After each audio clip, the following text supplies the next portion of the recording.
As I bid farewell to high ceilings at the vortex of Genesis, I noticed something strange about the time core flame, and was immediately dragged into the Memoria tide of oblivion by Evernight. She was once the hidden power that March manifested by sacrificing all of her memories. Yet now, she harbors other secret intentions in her heart. Meanwhile, Dan Heng warped back to the Express via a spirit warp jump, only to discover a Memo Snatcher invasion.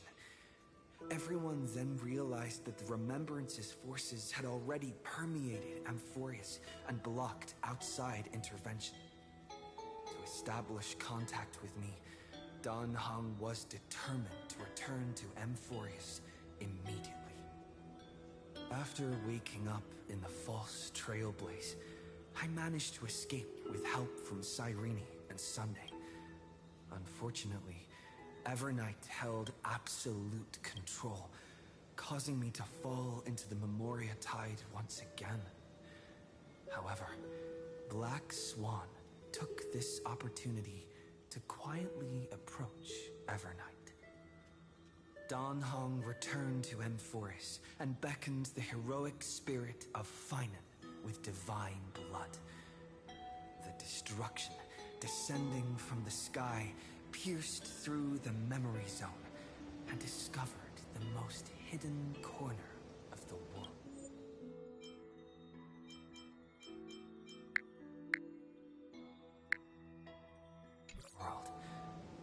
In pursuit of Evernight, Dan Heng arrived at the charred remnants of the Grove of Epiphany. In the grove, where memories became disjointed, Dan Heng received help from Dan Feng within his memories and completed his farewell to the past. In their final moments, the Earth demigod Terravox entrusted all their duty and authority to Dan Heng. With this newfound strength, Dan Heng found me within the Memoria tide. We entered the Nameless Titan's great tomb and discovered its secret. Across the 30 million cycles of eternal recurrence, every incarnation of Cyrene had come here, offering herself to the Remembrance. With Black Swan's help, we found Evernight in the depths of the Great Tomb. When all seemed lost, Evernight was captured by March's camera and trapped within the memory maze of Ides Elysiae. After several lengthy conversations, March and Evernight reached an agreement. Evernight returned March's memories, and March finally returned to our side. With every condition for the Era Nova fulfilled, we returned to the depths of the Great Tomb and initiated the final Era Nova ceremony.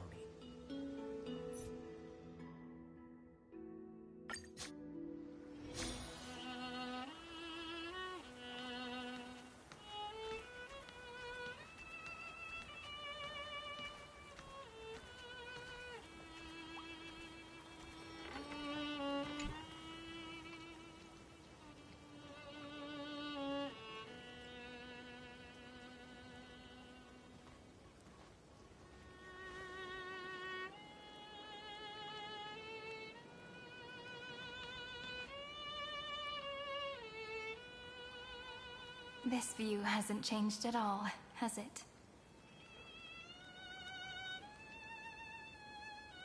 The hometown in your memories never changes, but when you return to your senses, you realize that fate has already stolen the time away.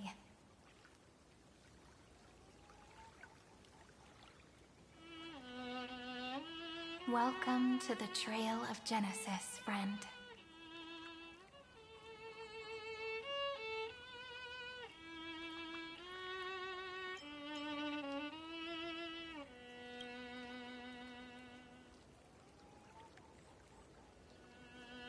Indeed, the Scepter's extrapolations have reached their end, but the process of Genesis has only just begun.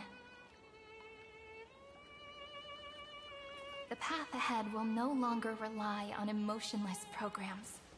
It'll be decided by the will of humankind.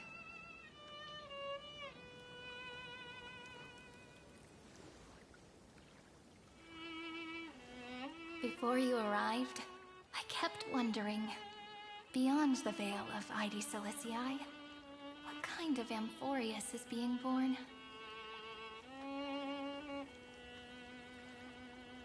I can see fragments of it when I close my eyes. The friends who walked alongside us have all moved on toward their respective destinies. Some turning into pillars of the world, supporting the sky and the ocean. Others sowing reason, laying down the law, and with gentle hands lifting newborns into the light. Death and strife are no longer feared by people, and trickery has become the innocent games of children. All beings living ordinary and peaceful lives, within the net woven by romance and passage.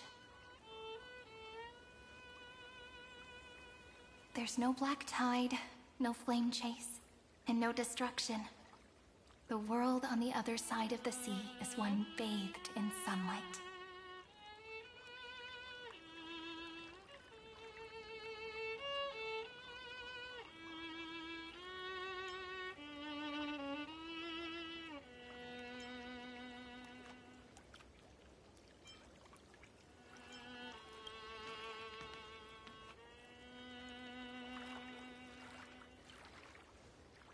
Like a happy and carefree childhood, the era Chrysia in this cycle will last for millennia, until it reaches the moment decided by the prophecy. Light calendar 4931, month of freedom, the moment belonging to world-bearing. Are you ready to answer the call of the world, friend? Then go, and pen the Throne of Worlds' first stroke. For this world, made from countless wishes. You say that, but it's gonna be ages till we reach Light Calendar 4931. I can make use of the crevices of time, but surely you and Dan Heng won't have to wait around for a few thousand years, right? That won't be necessary. We can simply sleep, and the chronocognitive anchor will wake us up.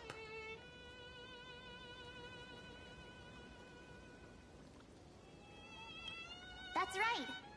We've both become a part of the new world. Just waiting for you now. Our consciousnesses can converse with each other across the heavens and the earth, possibly due to the influence of the Trailblaze. I am now connected with this earth, and I can feel the breath of every mountain range. I see that the tallest among them is named Akama, and the form of the holy city is already taking shape. In other words, your stage is almost set. Do you want to take a leaf out of Kefali's book and make some prophecies before your nap? But we're not the only ones who have changed. The chronocognitive anchor just transmitted a message stating that Iron Tomb has reacted to the Aranova. The moment when our friend bore the weight of 30 million cycles of memories. Was probably also when the scepter devoured 30 million cycles of destruction.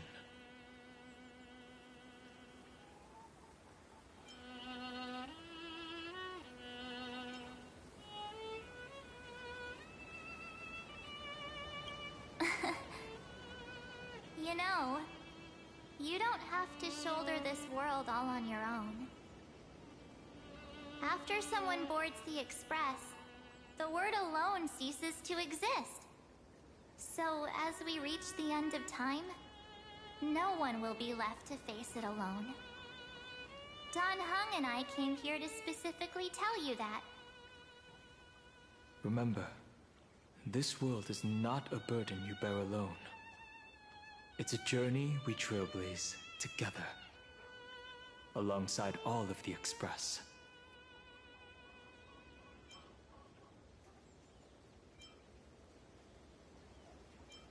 All right. It's time for Don Hung and me to go have a super long nap. Look after this world for us. The road ahead is long, but we'll be waiting for you at the end.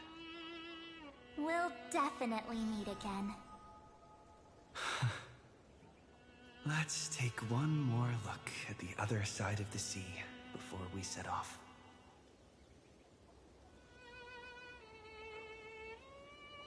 Ides Elysiae is so quiet. Just like how I remember. Here we are once more.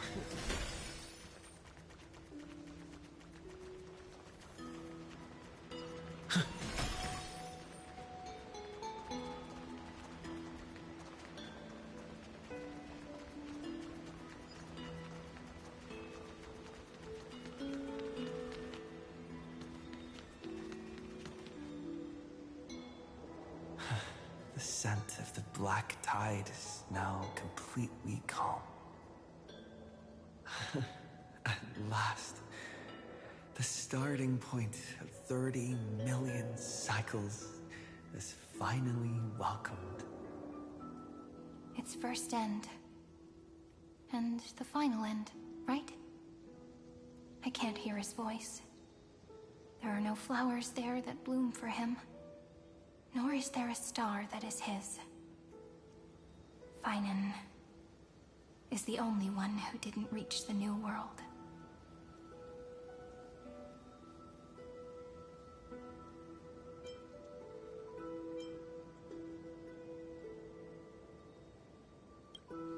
Look, the golden light that shone upon the grove still meanders between heaven and earth, like the prophecies of Amphorius. It has to be a sign he left behind. It points towards the destruction and the deepest night. Do you still remember what I asked you at this exact spot the last time we set off? Friend, are you ready to become a hero? You were still burdened by the weight of world-bearing back then, still unsure of the role you were meant to play. But now, everyone has already given you the answer. The heroes of legends were just at the right place at the right time when the world needed a hero. Just like how your arrival kickstarted Amphorius' fate once more. A person's personality is their destiny.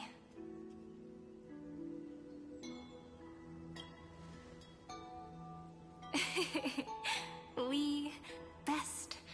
Those are such beautiful words. Thank you, friend. I was also trying to cheer myself up with what I said.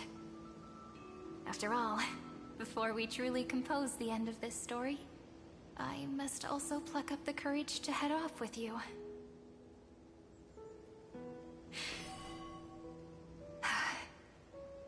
And face a memory that I have forgotten for too long, and have denied for too long.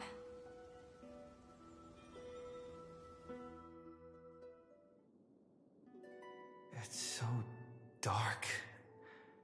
What is this place? The great tomb of the nameless Titan. The deepest recesses of memory. Also, the place where Cyrene was born.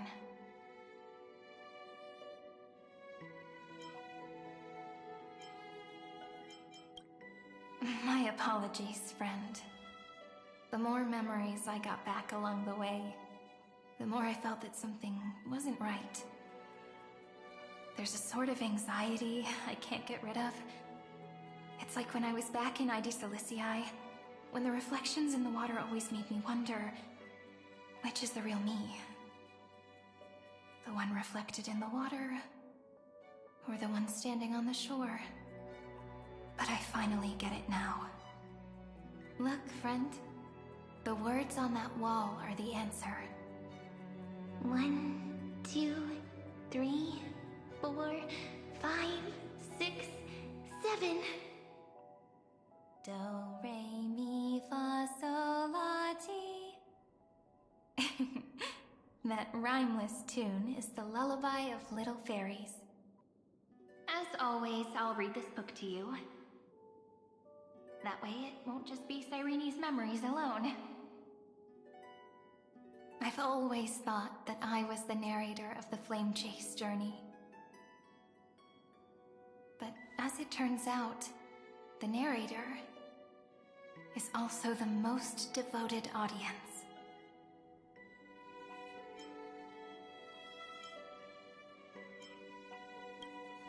Thank you, friend.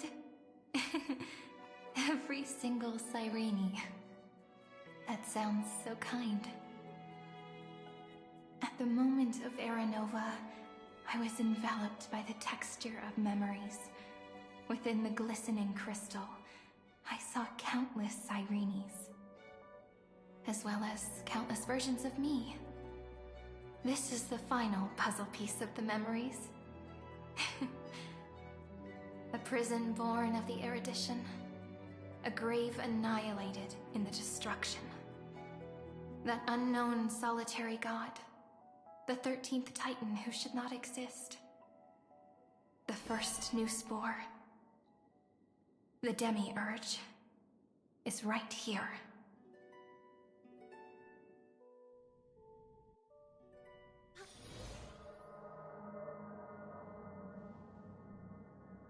The interrogation records have been submitted to the Marshal. According to the Ten Lords' decree, Jing Liu and Luocha shall continue to be detained in the Shuling. But you, Merlin's Claw, have been reluctant to end the transmission. Do you wish to reminisce with us? Or is there something else on your mind that you're just desperate to get out? You're quite calm, Jingyuan. The Alliance only authorized the Law Food to be deployed for this Iron Tomb operation. They say the Seer Strategist's wisdom shines like a beacon. So why can't you see things clearly now? Look who's talking. I didn't vote against it, did I? But, with enemies all around us, even a child knows the Marshal needs to keep a few Xianzhou ships in reserve, just in case. Whoever volunteers first is the Marshal's pick. If you have to ask, I'd say this outcome plays right into Jingyuan's hands. Like it or not, there's no way we're letting the Law Fu take the lead in this battle. Oh my, Merlin's Claw. Are you afraid the Law Fu might steal the Yao Qing's glory? This is no laughing matter. Between the Stellaron crisis and the War Dance ceremony, though the chaos has settled, rumors and speculation are only growing by the day. With Elder Huaiyan around, those with ulterior motives won't be able to stir up any trouble. But once the Law Fu gets their hands on the Golden Blood, it'll be a whole different story. With the kind of person Jing Liu is, and her connection to you,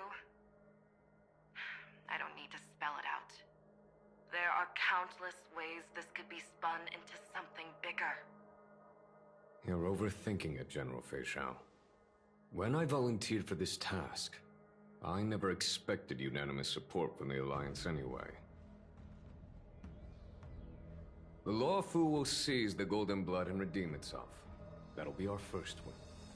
Then we'll leverage this Golden Blood in the negotiations. Our second win. These two wins for the Law Fu will make all three of us happy. And that'll be our third win. Look, if this were a Skyfaring Commission deal, we'd be rolling in money, wouldn't we?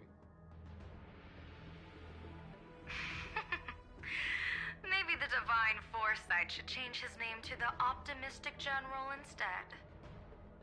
With the Decalite reflection barrier, the Yuchue must understand even more than the Luofu how significant this battle is. Amphorius' karma has vanished from the matrix of prescience. What omen does General Yao Guang see in this anomaly? In divination studies, we call this an empty fortune. It involves the eons and is thus beyond what mere mortals can comprehend. Your explanation isn't any clearer than Lady Fu's. Come on. How hard is it to understand the word uncertainty? For the Cobalt Head, the emergence of Iron Tomb is a calculated instant, but I don't believe they will just sit around waiting for death. And for the powers of the cosmos, this is their chance at survival, and the key to turning the tide of interstellar affairs. The Astral Express is leading the formation of an allied force, but I can see each faction has its own hidden agenda. There are even divisions within the Alliance, so it's not that hard to imagine how the other factions will react. Jing Yuan, I crossed paths with Selenova's Legion at the Battle of Sedunirama Star Cluster. Be extremely careful. The Ruin Legion's troops and weaponry are nothing to write home about. The IPC, even the denizens of Abundance, could take them on. However, while Void Rangers are just expendable pawns of the destruction, the real wild cards are... The Lord Ravagers. Indeed. Nanook's emanators are also their weapons to burn down the paths. I'm afraid conventional military tactics and strategies will be useless against them. My assessment is this. To completely take down a Ravager, we must disregard casualties and spare no cost. My only fear is one wrong move, and the Luofu will fall into Fintilia's trap again, inching ever closer to destruction. Doubt is exactly the demon she wants to plant in our hearts. Do you still remember the beginning of the Alliance Oath? To save future generations from war and bloody dispute. The Rainbow's arrows have always aimed at any force that threatens the cosmos. Now that the Trailblaze walks alongside us, the Cloud Knights shall keep their oath as they have from the beginning. I just hope those on the front line will remain safe.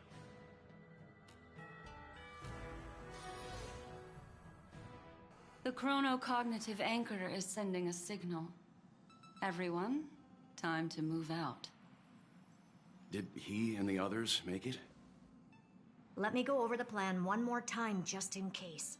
You'll enter Amphorius, reunite with your 3 separated companions, and try to locate Iron Tomb from within the world.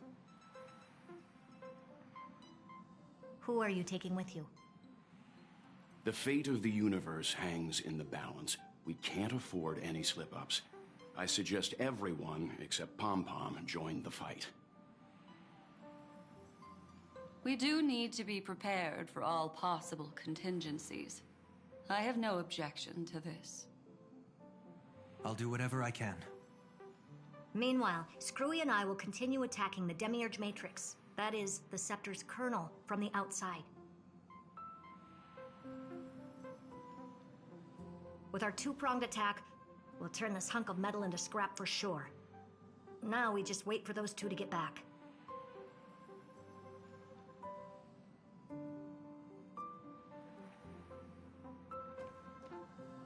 Oh, and just like that, they're here.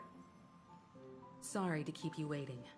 With Planet Screwlum's help, the formation of the Cosmic Alliance to counter Iron Tomb is progressing smoothly. The cosmos has set its sights on Amphorius, and now it's just waiting for the first shot. Well then, let's not waste any more time, Fourth Mirror. It's my time to shine! the bench. Initiating thought refraction. Please read the safety protocols carefully. Huh? Just kidding! I've already checked the agreement box for everyone. And now, destination, Amphorius. 3, 2, 1, launch!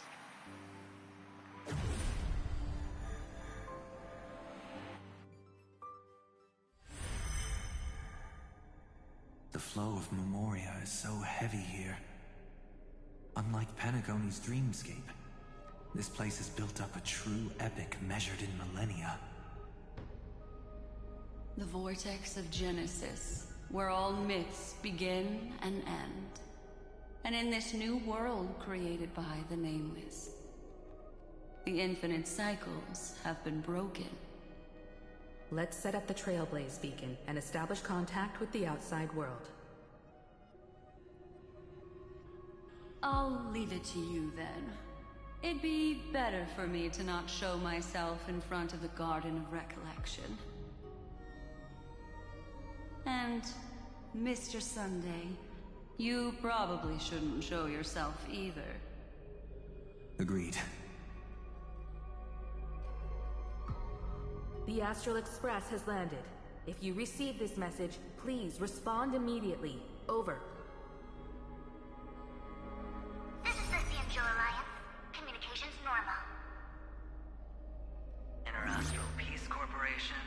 Communications normal. No response from the Galaxy Rangers. Not surprising. But I didn't expect the family to also stay silent at such a critical moment. That's a pretty blatant disregard from the family for Pentaconi's independent director, I'd say. Long time no see, Miss Himiko. It's been quite a while, Madam Jade. The significance of this battle rivals that of the campaign against Zulo. Only through victory can we disperse the shadow of Iron Tomb that looms over countless worlds. The 10 Stonehearts shall spare no effort for such a grand mission for the preservation. Madam Jade led the Intelligentsia Guild in conducting specialized research on Iron Tomb's past activities. The bad news is, the collapse of the Erudition won't just affect inorganic beings. You mean Iron Tomb can infect organic life, too? Well, the good news is, so far, its effects on organic life are under control. The infection progresses slowly, and the resulting neuropathy is non-fatal. In any case, the IPC can guarantee targeted vaccine coverage within 48 system hours in all star zones within the medical system. What about other star zones? At a time like this, are the followers of the Firmament Arbiter still trying to make a profit? I remember you, Master Diviner. Your performance during the Third Denizens of Abundance War was quite impressive. Please rest assured, all worlds can purchase vaccines from the IPC with a humanitarian discount. That's the current policy at the very least. But, if the Cianjo Alliance is willing to assist with the IPC's assets in Epsilon and other star systems, we'll have more cards to play when reiterating to the board the necessity of deep cooperation. It makes sense, since Interastral Peace Entertainment's headquarters is in Epsilon. But why are all the other worlds on the list? Places that the Elation has visited? Think of it as a long-term investment. Please understand that everyone at Pierpoint is swamped with Iron Tomb work, especially the Marketing Development Department. At this rate, even the 10 Stonehearts can only do so much. Having some assistance from the Alliance would surely benefit the entire cosmos. Wouldn't you agree? As an old Cianjo saying goes, those who succeed should help all under heaven. Your proposal must be decided on by the 7 Arbiter Generals. I'm just here to relay the message. In times of crisis, the Luofu will not hesitate to help those in need. However, the prerequisite is that the IPC must unconditionally assist the Alliance with emergency rescue operations in the disaster area. Of course. In the name of preservation, all for the Amber Lord. Thank you all for your selfless dedication.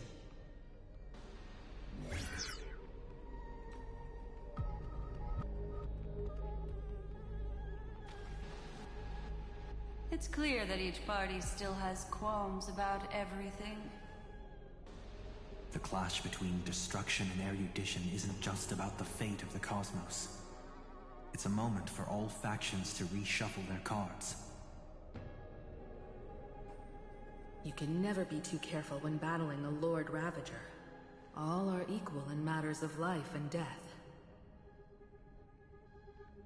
In any case, we can only hope for the best in all that's to come. It's about time we dive into the vortex and see what Amphorius looks like on the inside. I wonder where he and the others are right now.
Miss Bronya? Miss Serval?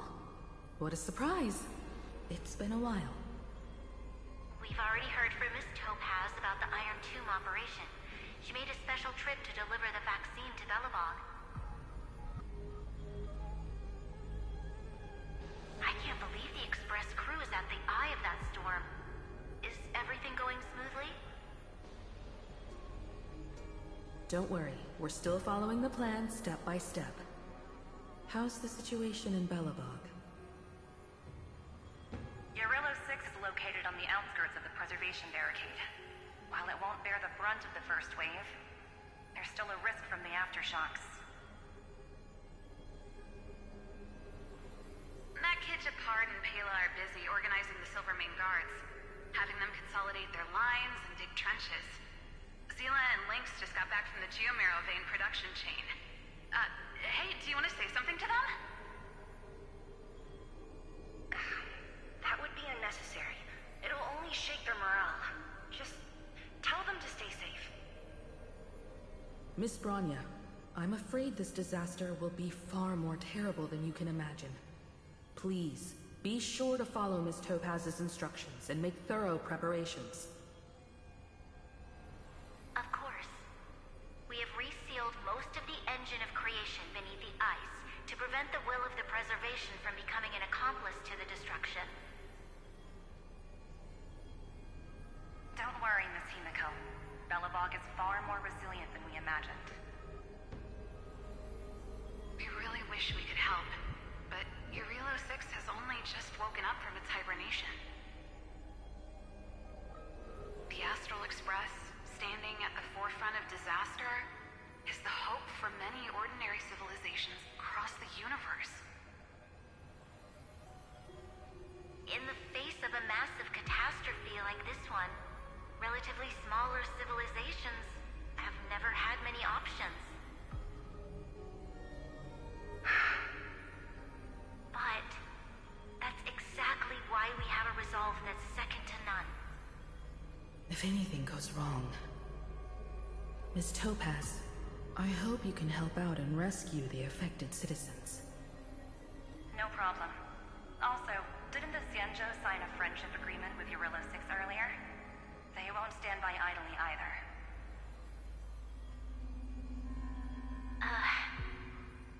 I appreciate your kindness, everyone. But Eurilo 6 is our home. We will defend it to our last breath until the last Belabogian falls. Miss Branya. May all civilizations that have made it this far on their own strength weather this crisis together.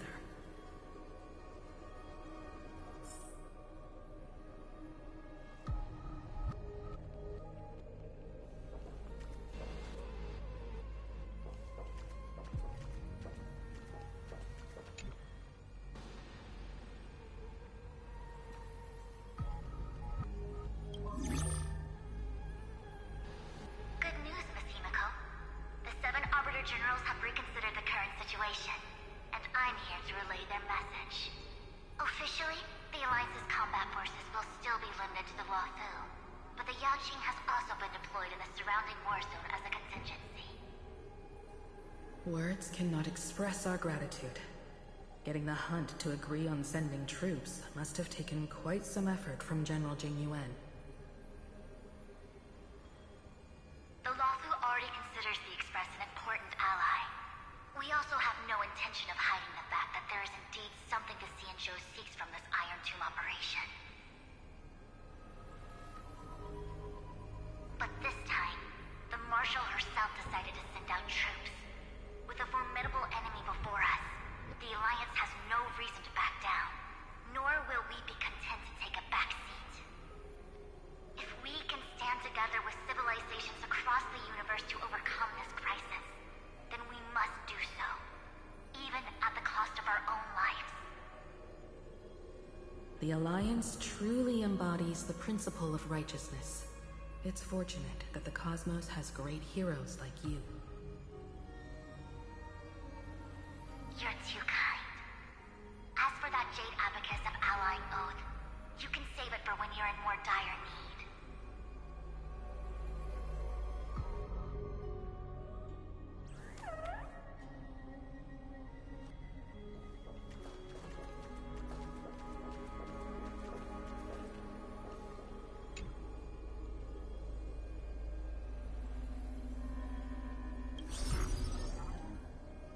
I regret to inform you, Miss Himiko, that even the Strategic Investment Department is constrained when it comes to the Iron Tomb issue.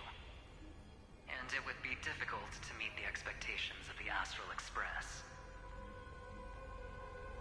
However, Madam Jade instructed us to look after our nameless friends as much as possible. So let me offer you all a small suggestion, just from my personal perspective. Other departments at the IBC might also take this opportunity to extend an olive branch to you.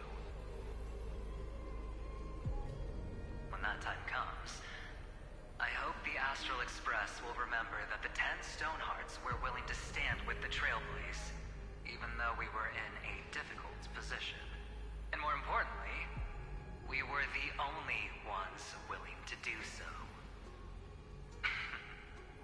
Sounds like a threat, doesn't it? But trust me, every word comes straight from the heart. Has the internal conflict within the IPC really gotten this bad? Everyone knows about the bad blood between Diamond and Oswaldo. At least until now, they've had an uneasy truce. Until the Lord Raven Ravager Archforger caught the board's attention. I'll leave it at that, as it's confidential information. Hope you can understand. I understand. Our immediate priority is to address the Iron Tomb crisis. Let's hope for success from the start. This might help ease everyone's pressing concerns.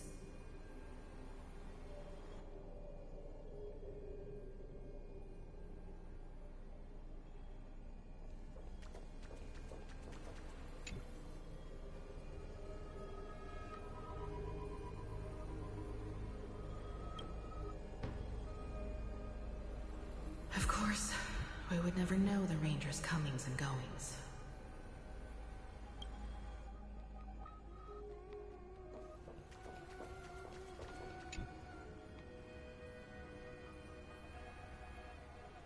Miss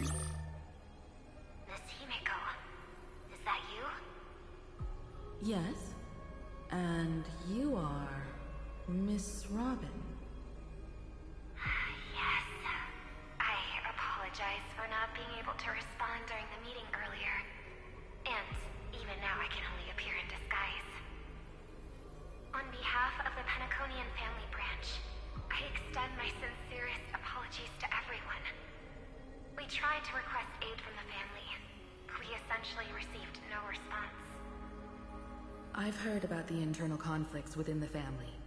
Miss Robin, there's no need to apologize. Every bit of strength is precious at this moment. Thank you for understanding. The good news is, since you're one of the shareholders of Penacony, the family heads have agreed to allow me to lead all Astonian tuners to the front lines. My charitable foundation will also do as much as possible to provide support in this battle. They'll ensure that proper arrangements are provided for those wounded on the front lines, and for residents in affected areas. Miss Robin, I'm beyond moved by your spirit of self-sacrifice. The Astral Express would also like to make a promise that we won't leave any companion behind.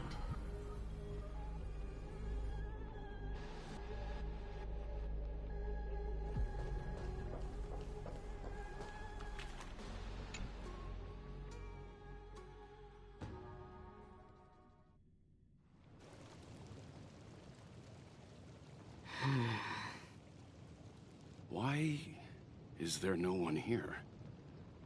Everything in Akama seems normal. The new world was enjoying peaceful times not long ago. It seems it was even more recent than not long ago, Miss Himiko. The fruit on the table is freshly cut, and the bath temperature is just right. The remembrance tells me this place was bustling with people just moments ago. It's as if everyone vanished in an instant. Could this be Xandar's doing? Unlikely. He's still under the surveillance of those two geniuses. Could it be some kind of local custom?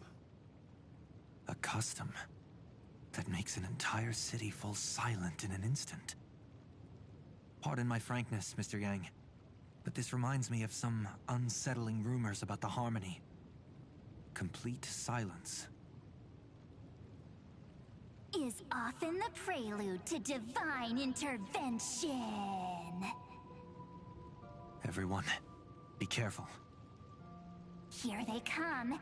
Here they come! The nameless of the Astral Express! Evernight? How is this possible? She was already...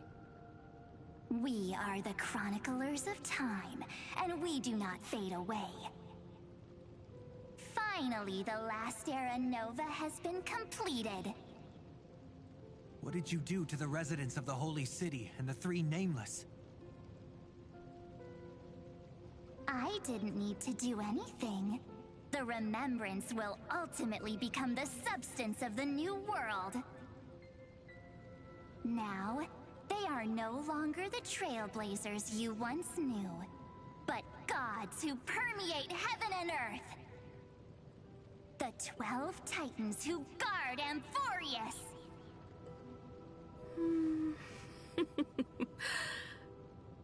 Stop fooling around, March. Come on out. What? I practiced so long for this.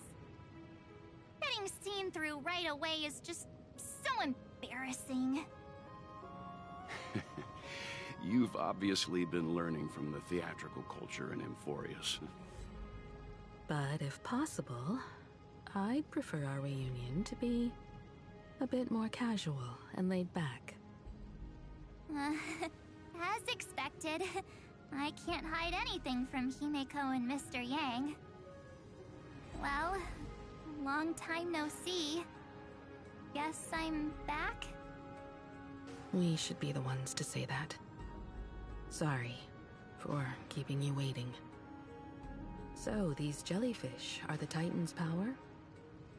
They're just tiny manifestations of the Veil of Evernight, used for scouting and communication.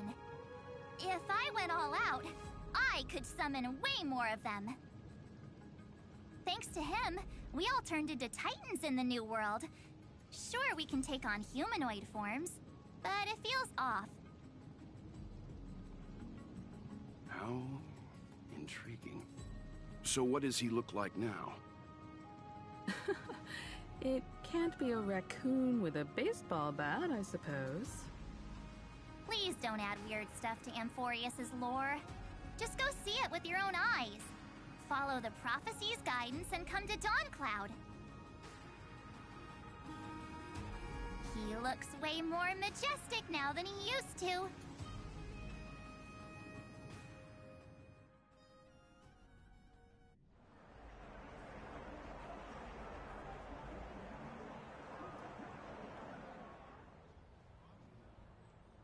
Unbelievable. All the residents of the Holy City have gathered here. This isn't just a gathering. It's a pilgrimage. The people's expressions are resolute, devout, as if waiting for a miracle to descend. That colossal deity is him. He has become the pillar of the world. Surprisingly authentic. Being this serious is quite unlike his usual style. Those people didn't disappear. Instead, they've answered the call of the prophecy and come to witness his awakening. Our good buddy now bears the weight of the entire world, and every breath they take is intertwined with Amphorius' destiny. Awakening? Has he fallen into slumber? Yeah. After all, with such a huge time dilation between inside and outside the scepter, this was the only way we could wait for everyone. Time watches over yesterday. Earth guards today. And when the Trailblaze steps into Amphorius once more, the slumbering deliverer shall awaken. And then, bring the prophecy of tomorrow to this world. Come on, everyone. Let's get closer to him. Watch how the world-bearing prophecy changes this world.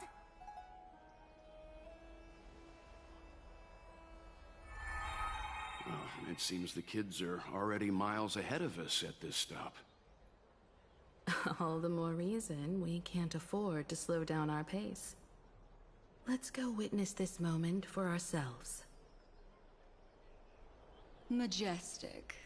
Speaking of which, I once caught a glimpse in Sleepyhead's memory of him transformed into a towering Tatalov. Could it be? No way! That was just a nice dreamscape. At least nice for him. They are the throne of worlds who bears the weight of this world. Perhaps they could guide a traveler still wandering among the stars. Hey, since when did you get all pious? His advice sounds pretty silly sometimes, you know. The so-called fool and the world are merely a step apart. Teaching us to find erudition amidst imperfection. Praise be to Electra, chalice of plenty. for you brew the ocean into sweet wine, dispelling nihility with every toast at the feast. Praise be to Hyacinth. Citizens, behold! Our last Titan, the world-bearing deliverer, is about to awaken! Oh, ancient god!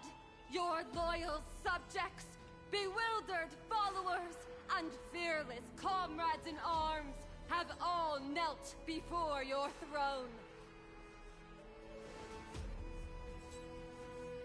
Awaken from your eternal slumber and bestow upon the world your divine prophecy! Please guide us! Show us how to embrace this beloved world as we welcome that distant dawn!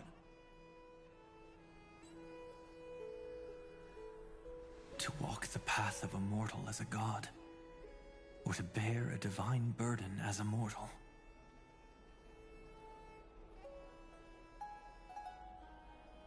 He will give us the answer.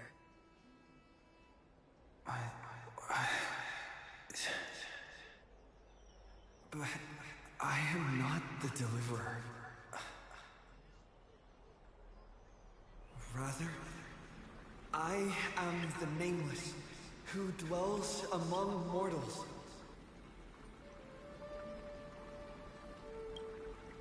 That voice is definitely him. I heard your prayers. The core flames flickered and dimmed, and the age of the gods met its end. So flow, golden blood, flow. I'll bestow it upon you, returning it to the true masters of this world. Stand with me and become heroes.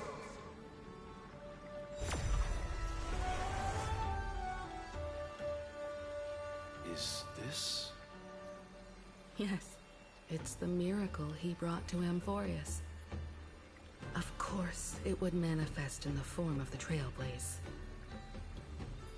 Golden blood, raining down like a storm! The prophecy has descended, and the Titan commands us not to be supplicants, but to become heroes of rebellion, to face that destined calamity, the destruction, head on. The prophecy of the Deliverer means nothing to me now. It belongs in the hands of someone far more fitting. Someone like all of you. In the name of Kazlana, let us depart and march towards the light. It's neither protection nor salvation. As always, there's no need for totems or myths. Humanity's most primal faith is that instinct named survival. Let's go, everyone. Someone has already sounded the horn of departure. Explore, understand, establish, and connect.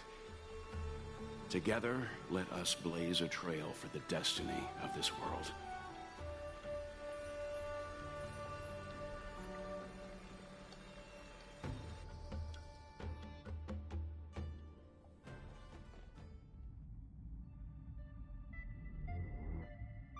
Is it just me, or does this Demiurge Matrix feel completely dead? It's nothing like how the Memo Keeper described it. The environmental readings are all wrong. Conclusion: this must be what the kernel actually looks like in the real world. What did Xandar do to the scepter? At the end of light, there must be silence. Certain, pure, and absolute darkness. Not the time to quote the Lord of Silence. Bad omen. Either way, we have to press on. Until we uncover the truth behind the 13th Titan.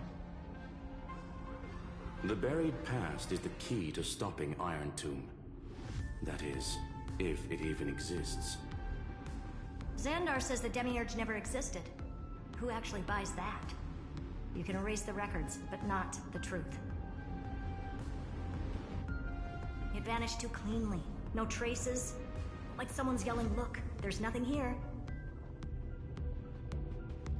Too bad I'm the type who can't resist digging deeper. Looks like I'll be counting on you again, Screwy. Let's tear the system inside out. Always happy to help. But as your academic partner, I have to ask. Herta, what if we fail? Let's say the Demiurge really doesn't exist. Do you have a backup plan? A backup plan? Of course. If we can't find the key, we turn the lock into the key. That plan's cost is incalculable. It shouldn't even be on the table. Well, then let's hope we never have to use it. There's no point worrying about the end just yet. One step at a time. Let's go. We don't want to leave the others waiting. You brought what I asked for, right? A butterfly has to land on the branch before it can dance. We'll need a wide open platform before her entrance.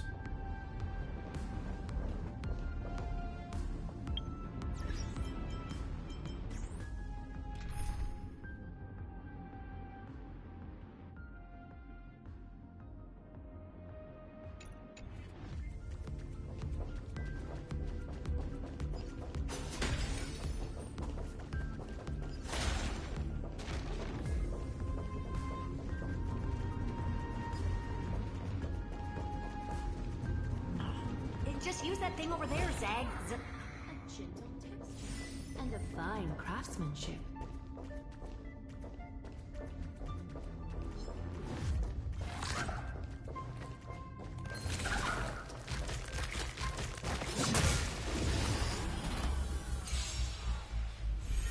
Mountains roar, dragons rise!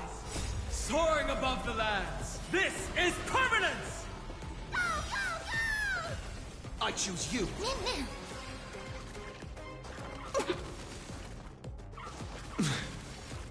Time for resolution. Ha! We can do anything!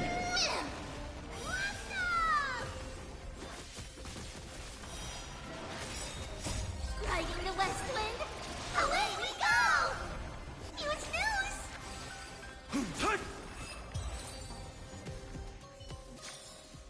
The foretold triumph draws nearer.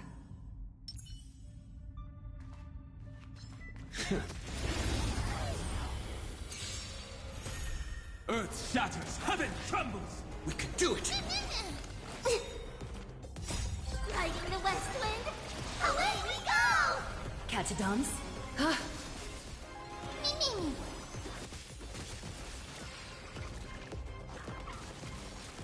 Delivering warmth!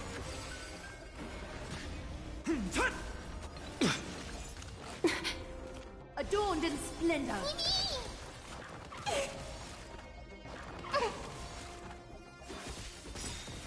Thus our fates become one. So fragile, like a wisp of silk.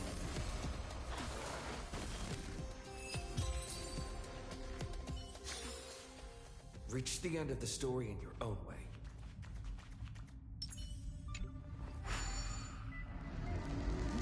What a dumb name.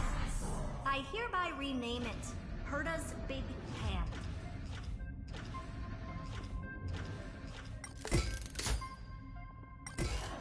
Herta's Big Hand is what I call power. Keep it going. Still not done? What is this? A junkyard for old Intellitron's leftovers?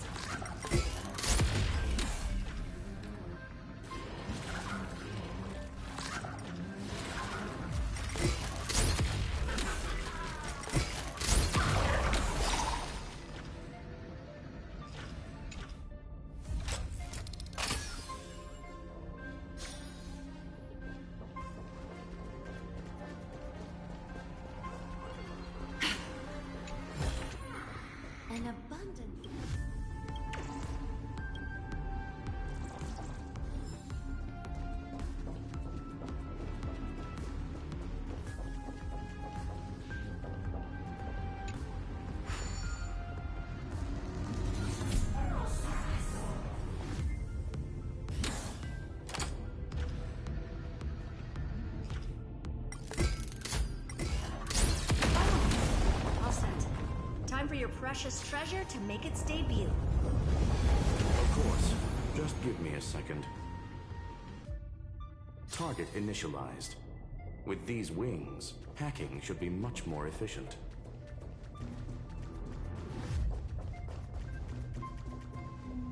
Oh, a classic nuclear heat engine. Classy choice. Just a personal preference. Her name's Mistletoe. Every flower in your garden's got a bit of poison, huh? Also a personal preference. It reminds me of the last time when we tangled with that Punklordian brat. What did she call this kind of infiltration tool again? Right. Dirty data shell. It wraps around the kernel to fool even top-tier firewalls. But yours is way too clean. Not even a hint of real-world grit. Herta, your tone is unusually emotional. Suggestion. Let's get back to the topic at hand. I thought we were done with that conversation.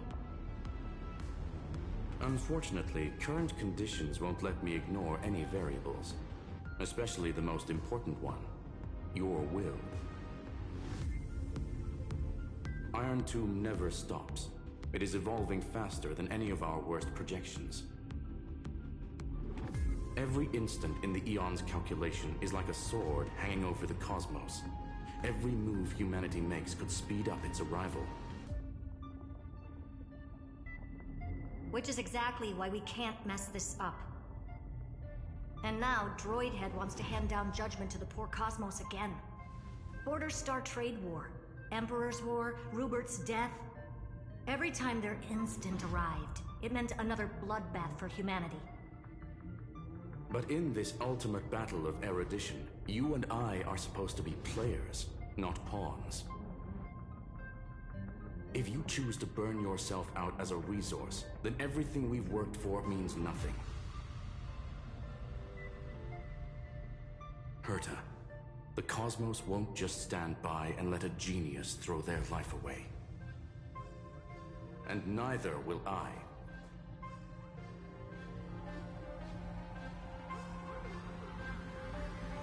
No need to kill the mood.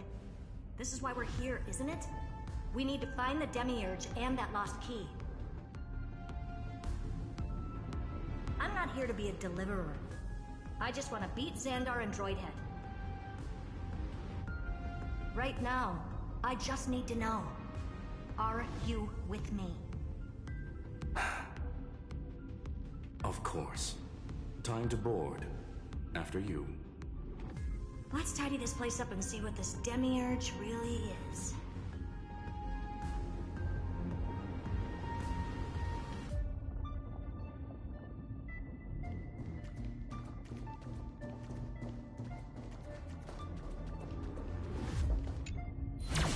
Let's hope this Matrix is better organized than the Emperor's junkyard of a birthplace.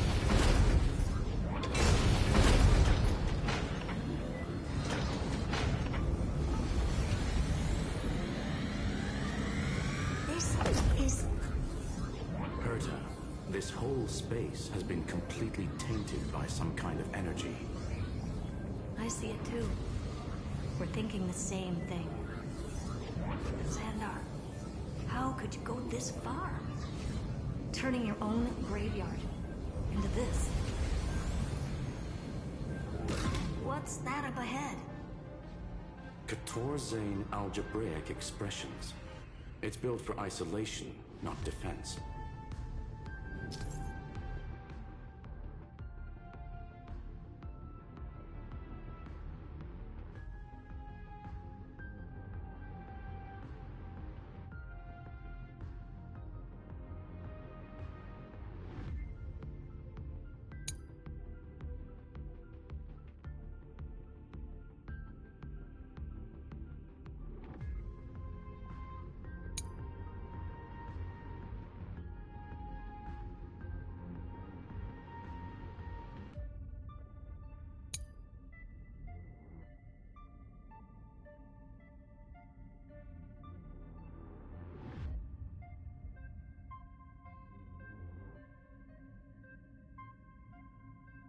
So basically, the door to the tomb, right? Let's find the handle. I'm picking up multiple independent signals with the same data structure as the barrier. Projection. We can hack the terminal, reverse the computation, and turn it into an attack. Classic move. Use their own systems against them. Take us to the nearest one.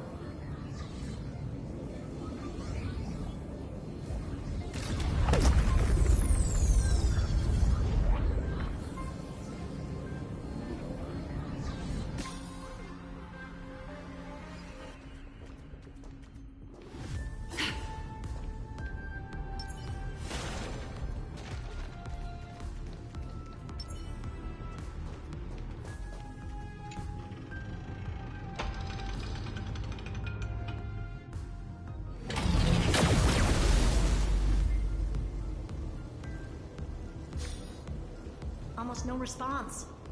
Just as I feared. Not promising. The output is barely a third of what we need. Logic says we'll need multiple terminals to coordinate the strike. Locking onto the next one now. Find anything else? Regarding the origin of these ruins, no logs found yet. Xander erased all records. But I did find some interesting scars in the circuit. High energy radiation, internal imaginary energy contamination. From what I know, there's only one thing that fits. Skip the science talk, Screwy. That thing only goes by one name. The Stellaron. Exactly. Xander blew one up just to clean the entire Scepter system. Huh. So that's what he meant by killed that Titan with my own hands. He wanted to turn the neuron of the erudition into a relay for the destruction. That meant getting rid of all of it, at all costs. The life form known as the Demiurge was the original target of the Scepter's extrapolation. It makes sense. Evernight calling it the first new spore confirms this viewpoint. The prime mover of life. That's what Scepter Delta ME-13 was originally tasked with. Even after it got scrapped, the query kept running. Yet the true value lies in the process of solving it, not the answer itself. Then, does this mean finding the Demiurge is hopeless? No, I'd say exactly the opposite. It means Xandar had no control. He couldn't contain the Demiurge just like he couldn't handle Droidhead. So he tried to erase every trace. But he failed. It still left a mark. By the way, if there's another Stellaron in Amphorius, why hasn't that little one reacted to it at all? You said the Demiurge left a trace, right? Yeah, but not in the real world. Remember the great tomb of the Nameless Titan?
Trailblaze Archive 466. The data from Philly at 093. clearly indicates that the Demiurge did in fact enter Amphorius's extrapolation. Inside that world, it was the 13th, forgotten Titan. The one who listened to 30 million cycles of Cyrene's memory. But Evernight said the opposite. She believed that tomb was empty from the start. The nameless Titan never existed. The so-called listener was just a trap set by the Remembrance to steal the scepter. A mimetic entity full of theatrics. How much of what she's saying is true? Would an Eon really speak in circles like this? I doubt it. The Remembrance's behavior is certainly odd, but her assessment aligns with our current reality. Since we entered the Matrix, we haven't found a single clue pointing to the Demiurge. And that's the key, Screwy. Xandar's actions prove the Demiurge exists. But what Evernight said, and what we've actually seen all point to the opposite. So we have to assume that both are true. And if that's the case, then the contradiction leads us to... the truth. Exactly. One last terminal. One final key. Time to crack open the kernel.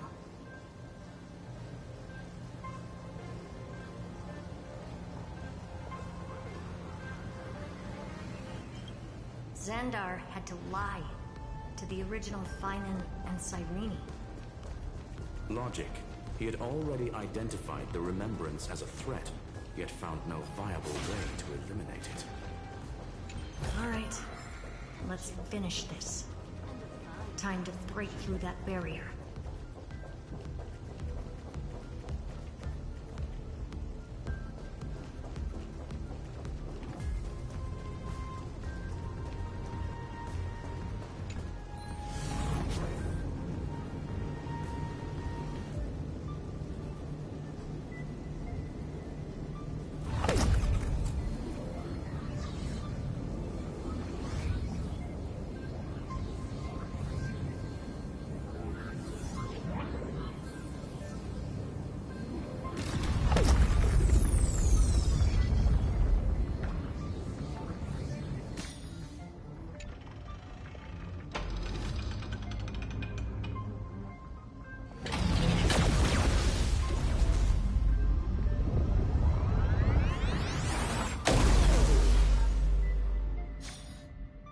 Operation authorized. Path energy readings. The erudition, declining. The destruction, surging. The remembrance, 0. What's going on? Cause unknown. They left no discernible trace within the real Matrix. That shouldn't be possible. Could it be that the Era Nova exhausted all of the Remembrance's texture?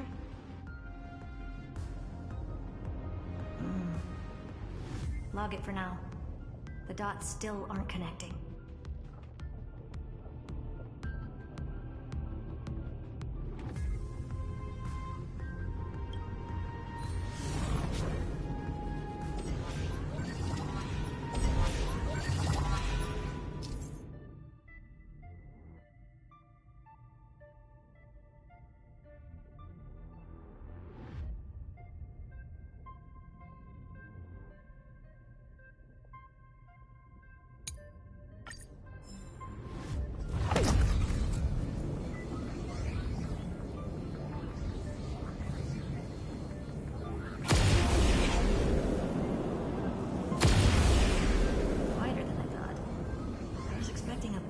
Aerial brawl. It's advised to remain vigilant. The destruction's levels are still rising. Huh? What's the matter? Interesting. I just picked up a signal from the exo-myth.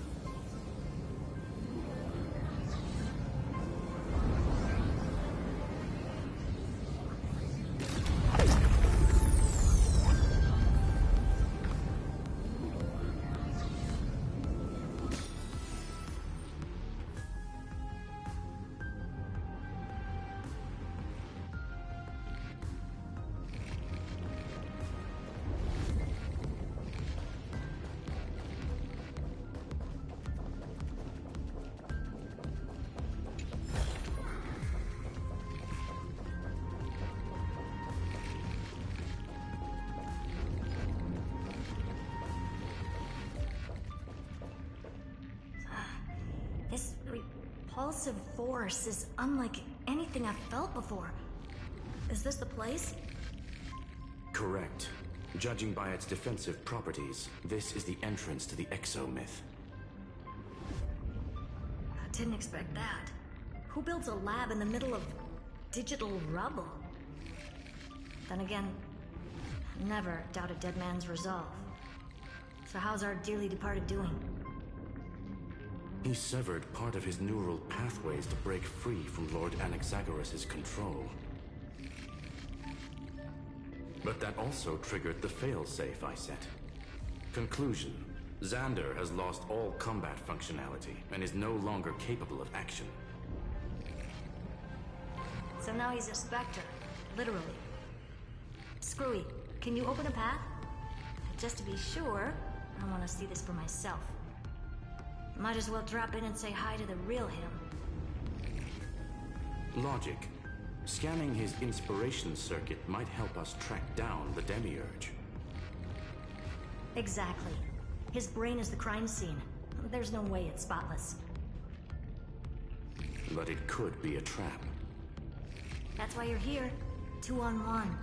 We've never lost a matchup. I'm honored. The chronocognitive anchor is in place. Proceed when ready.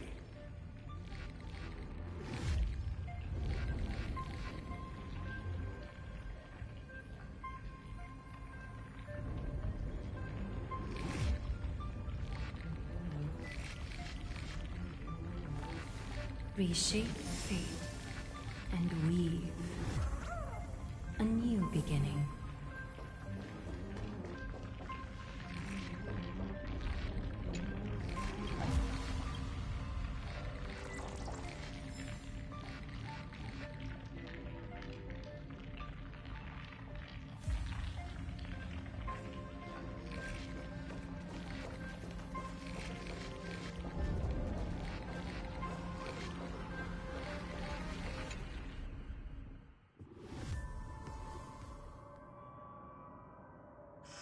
I knew it.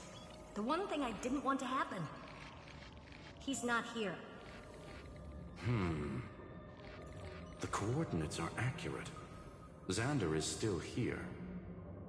However, his position is shifting rapidly and chaotically. This pattern doesn't match any known shielding technology. It's his domain. Stay alert.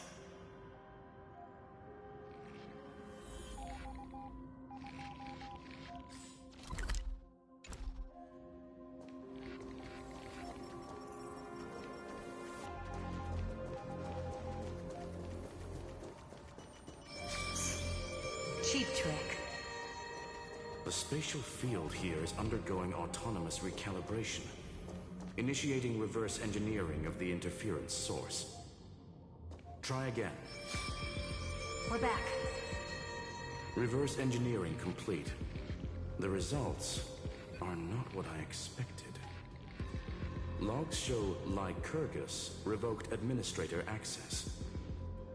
The chronocognitive anchor can't get a fix because at the system level, Lygus no longer exists. Our navigation target is a null set. So he's stopped resisting? Before vanishing, it seems he left one last message for us. To those who follow, all is proven. Find me beneath the tombstone. Melodramatic. He was expecting us. And once he learned of the Great Tomb's existence, he initiated his own search for the Demiurge. Guess he wants a final showdown. Fine. Let the old Intellitron dig his own grave. Just like he wants.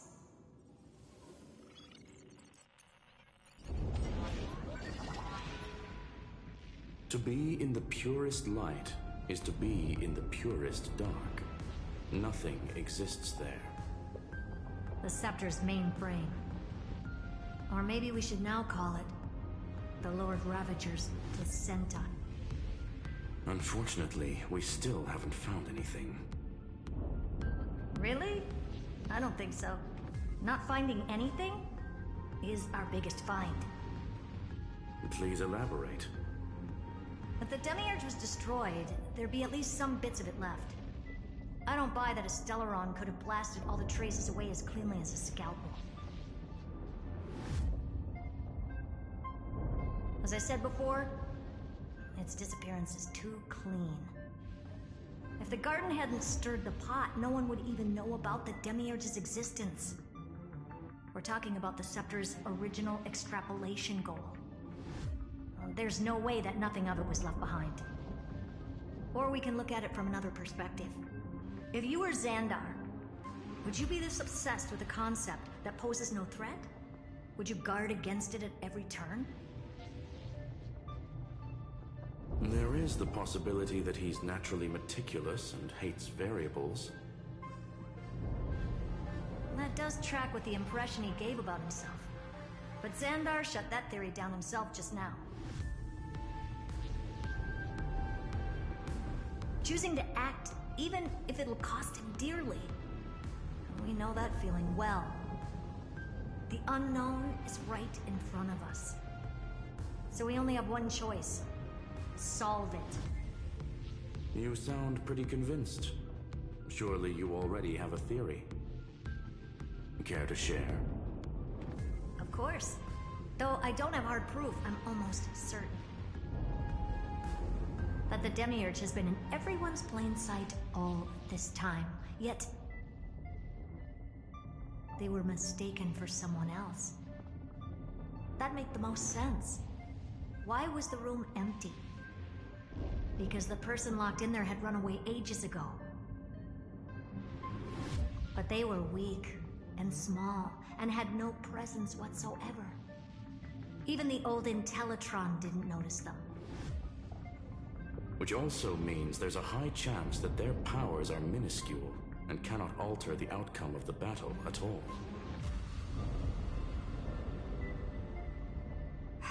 Well, at least Xandar is scared of them. Come on, it's time to confront him. Let's go to the tombstone he talked about.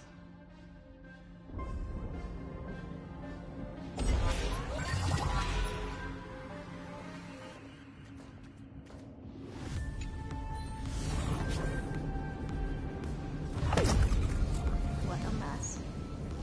Total devastation. He sought to bury the truth beneath destruction. Logically sound, but ruthlessly extreme. Still, any chances, no chances. I've hunted down a single grain of sand in the universe before. This won't stop me. Calculation results. Your backup plan has a success rate infinitesimally close to 0. Which means it could work, no? This is the place below the tombstone. Let's open Lygus' coffin like he wanted.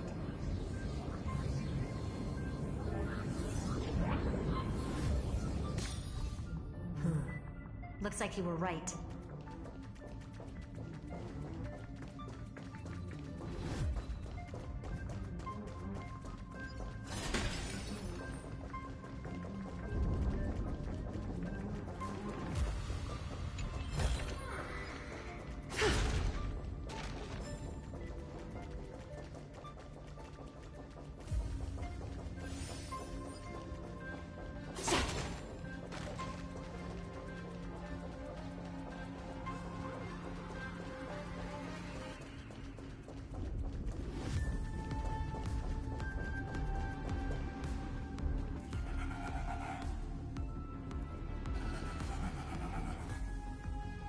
Nothing but a head left?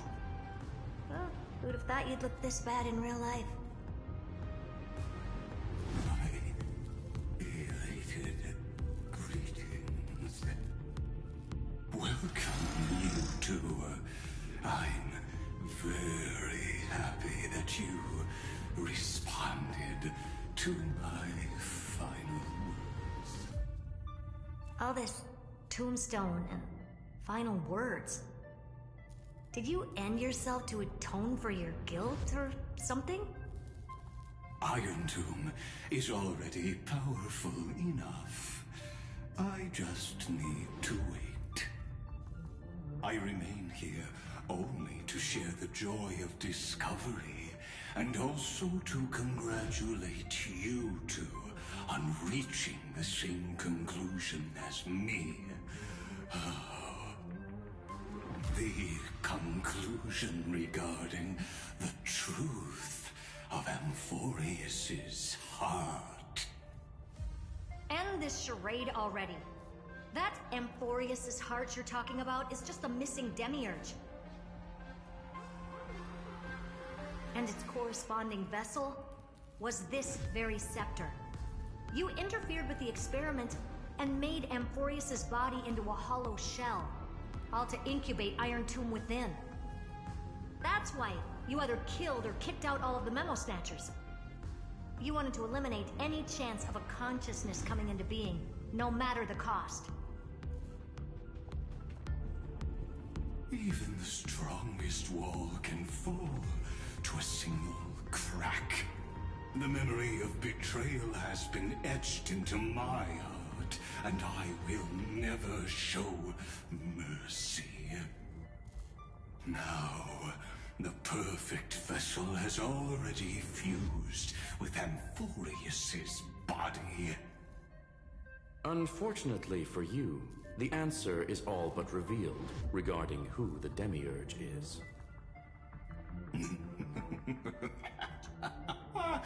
Then let us share the joy of discovering the truth.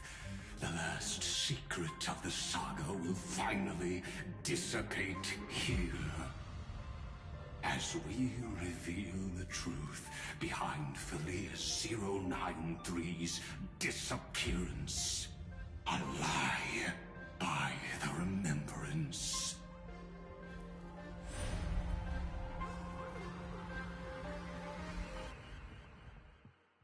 But where should I start with the story about me? From the beginning of the universe? Just kidding. That would be too much. I just want to tell a teeny story. So little that it started with a seed. I know you're listening, my good friend.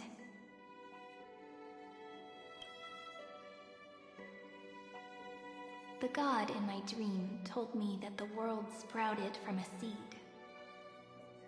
It grew into a great tree named Amphorius, and time became its branches and leaves, basking in the light.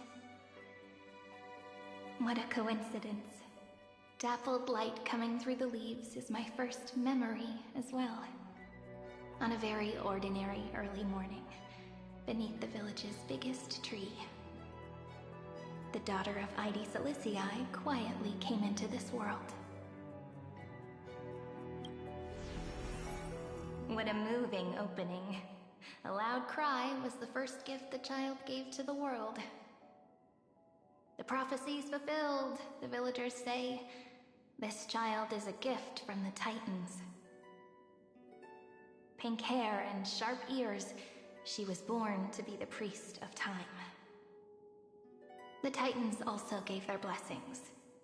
You shall fade when the flowers bloom, for every ending begets a beginning.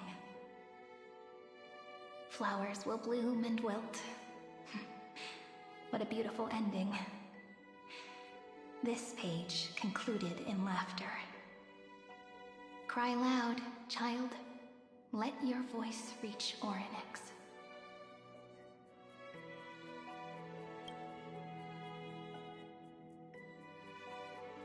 Anyway, I don't like tears. Time quietly flowed by in the midst of laughter. The wind from my hometown caressed the ears of wheat, and there were swings, wind chimes, the sea, and the little fairies off-tune a cappella songs. But the name Ide Silicii came from the unpleasant sorrows of the gods. My childhood friend did not understand. Yet you always seem so happy, as if nothing ever worried you. Why was I like that then? That's because the world was gentle to me. So, I grew up to be gentle as well.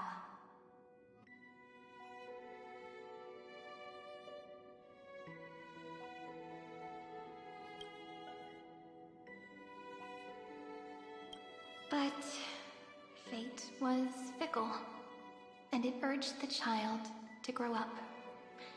To grow bigger and bigger, and to go to places far away. Just like how the crumbling world could not preserve an eternal hometown.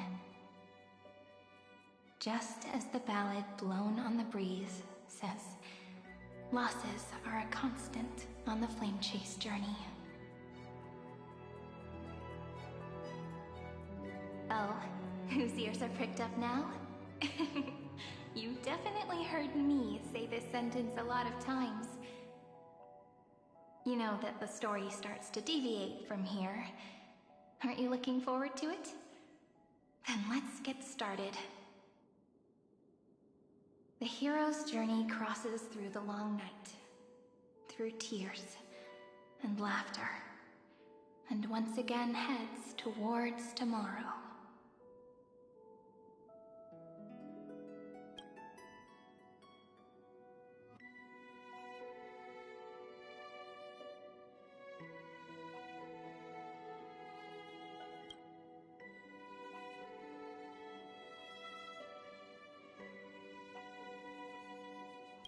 Correction. Philia 093's record, number 496. Archived.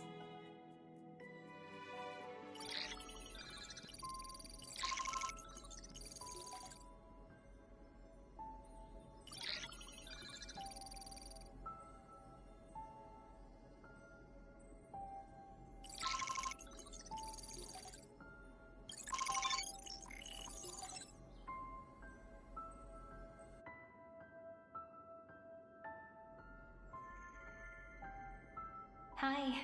Miss me yet? I'm just messing with you. This is the first time I have met you. And it looks like it'll also be the last. Philia 093. Since we don't have all day, let's get started, shall we? As always, I'll read this book to you.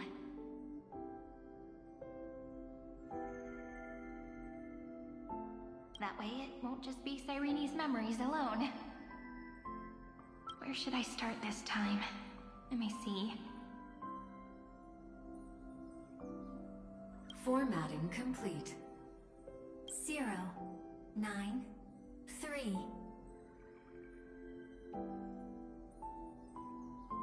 Size. Grayscale. Proportions. Threshold. Outputting analysis result. Philia 093 equals Peach. Peach's record. Number 8128. Archived.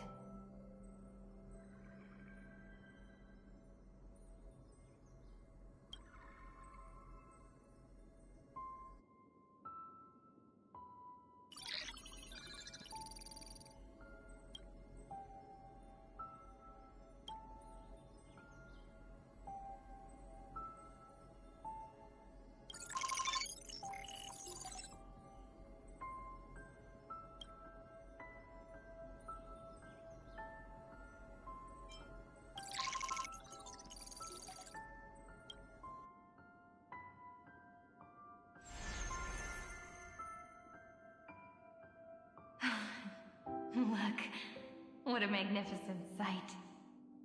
Comment. Peach.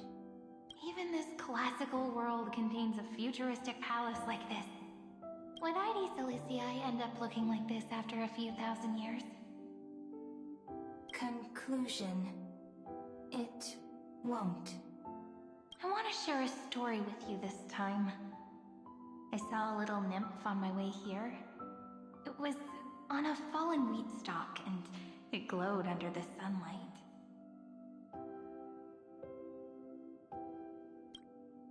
It was incredible. I forgot all my pains at that moment and just stared at it in a trance. Record. Peach is on the ground. I wonder, did every Cyrene in the past feel that the nymph was beautiful? Would they also have recorded that scene into the Eternal Saga? So, could you give me more time, please? I want to leave behind more memories for the future. Formatting complete. Bye, Peach.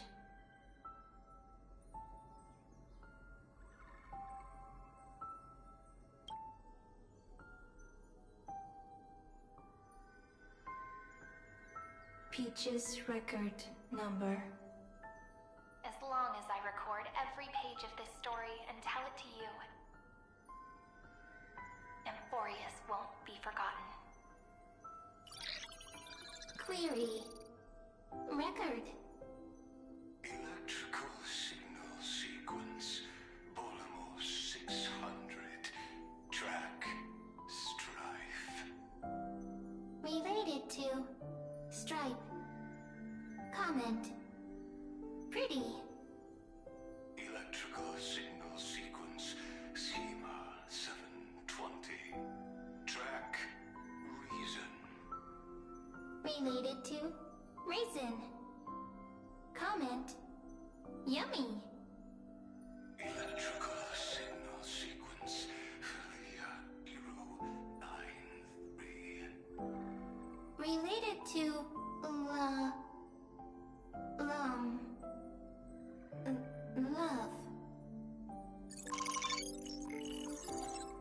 Comment. Peach equals love?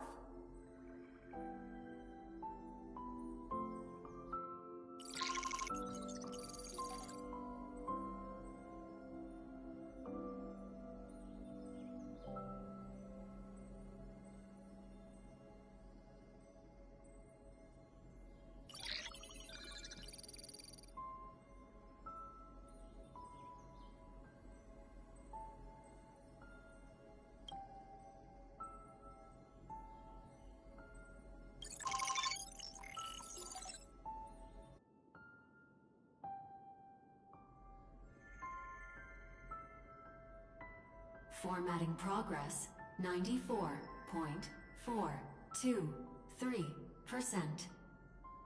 How many times has it been? It faithfully fulfills its duty, activating and formatting. Conclusion. Progress. Bad. Peach.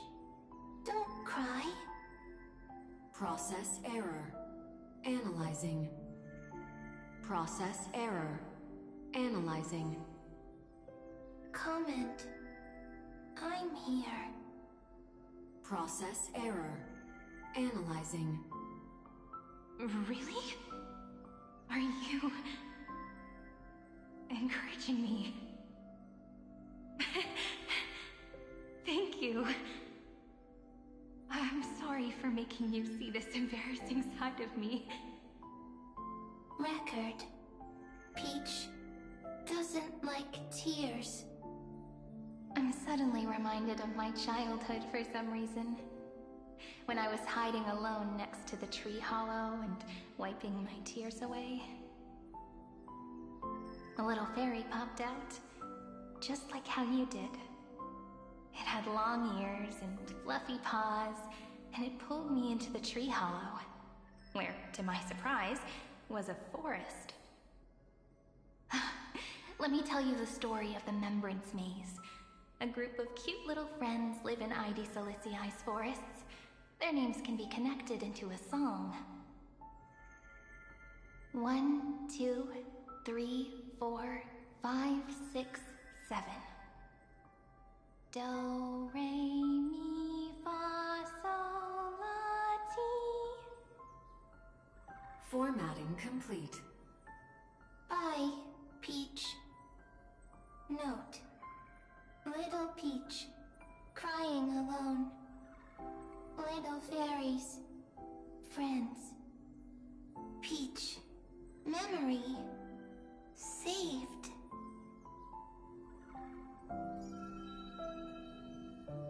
Little fairies, good friends. Bye-bye.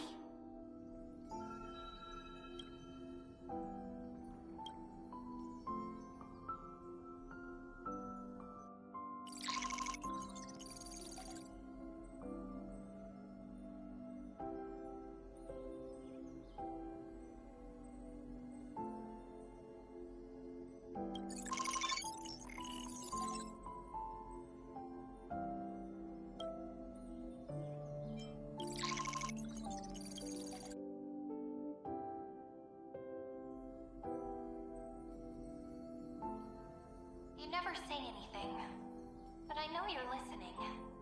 Every story I've told is like a little key that opened a door in your heart, no? Me! Little fairies! Happy! Speaking easy! I can!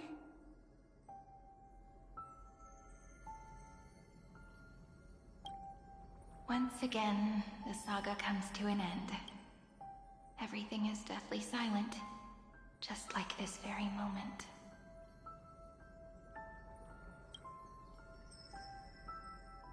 Shh! You speak!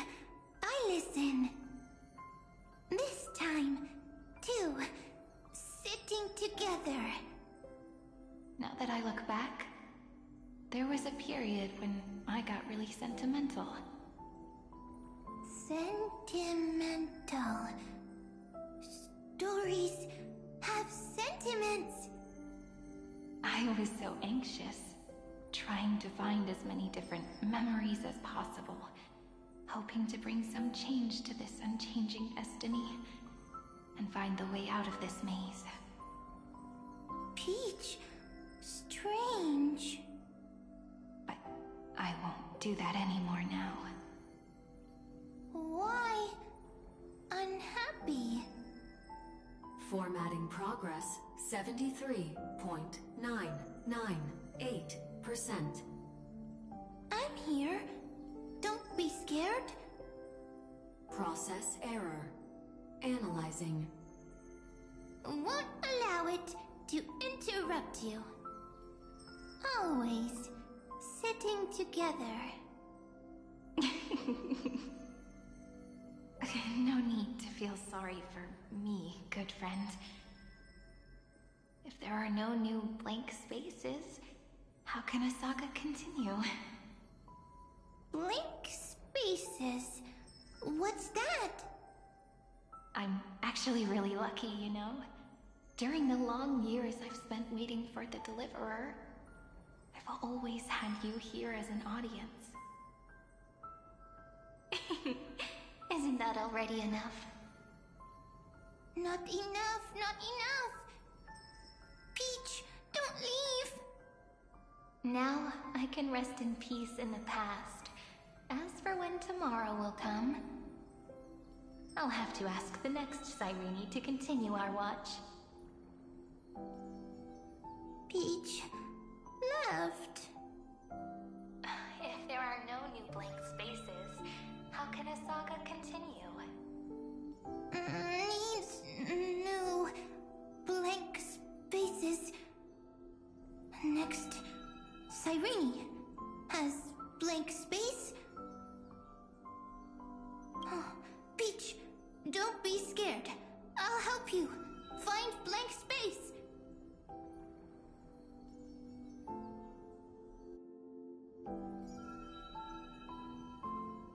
Cyrene is Peach, is love.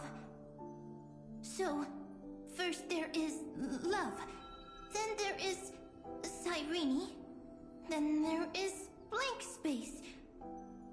Query, love.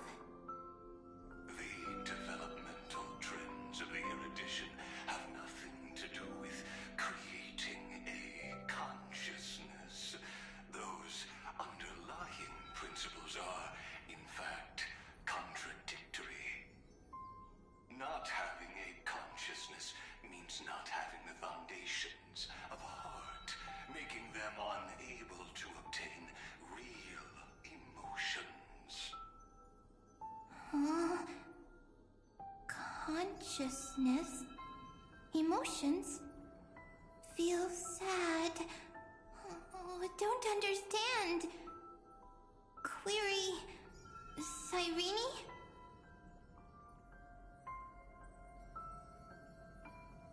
What could be behind this door? Glittering crystals? Or a beautiful world I've never seen before? If I tell you all the stories of tomorrow, will I be able to finally welcome the Deliverer and Amphorius' dawn in the next life? Key, door, story, happy. Peach, Cyrene, little fairy, Mike. Yes, right. Query, memory.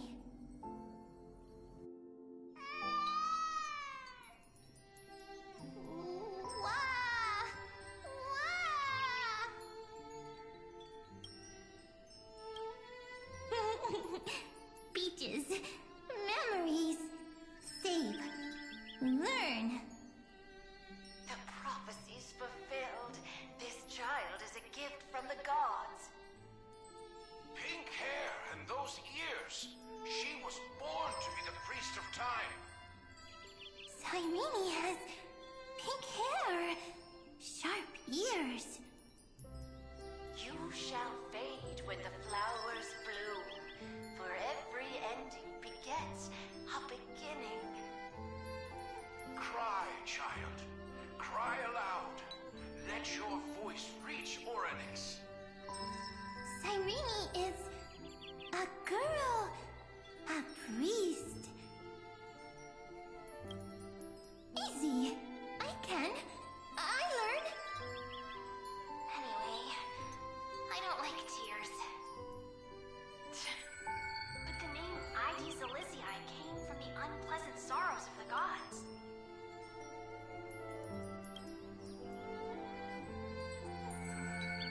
Yet, you always seem so happy, as if nothing ever worried you. Cyrene doesn't like tears. Always happy. Of course, because the world was gentle to me. So, I grew up to be gentle as well. Cyrene is gentle, likes beautiful things, can write stories. Easy. I can. I learn. Just as the ballad blown on the breeze says, losses are a constant on the flame chase journey. But even if all is lost to the wind, some things won't easily change. Like my height, Treeby's innocence, and Aglaya's beauty. Cyrene. She can't grow up, but she can talk. After all is lost to the wind, she will stay behind. Cyrene is, at the end of every sentence, always laughing, like a little tail.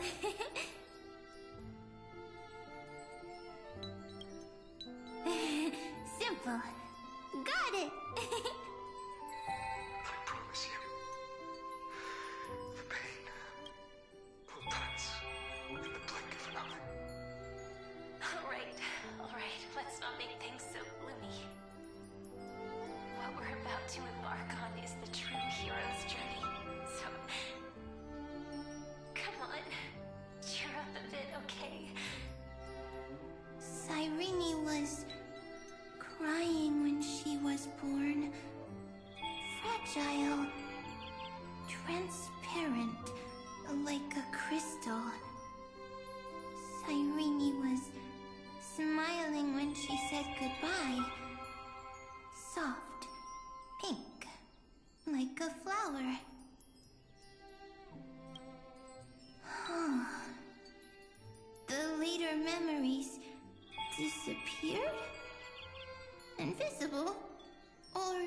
disappeared.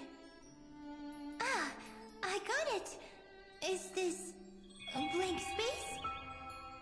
So, next Cyrene is blank space. Then... as long as there are two Cyrenes, then there will always be blank space, and Peach will always be here. I see! I get it! I get it all! Cyrene's memories. I will preserve them all!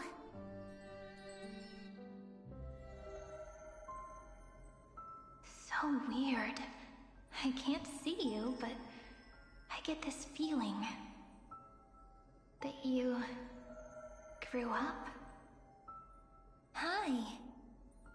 Miss me yet?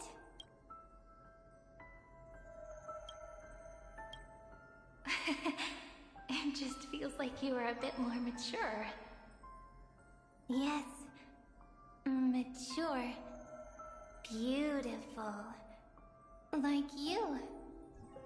Now, I can listen, talk, read, and write.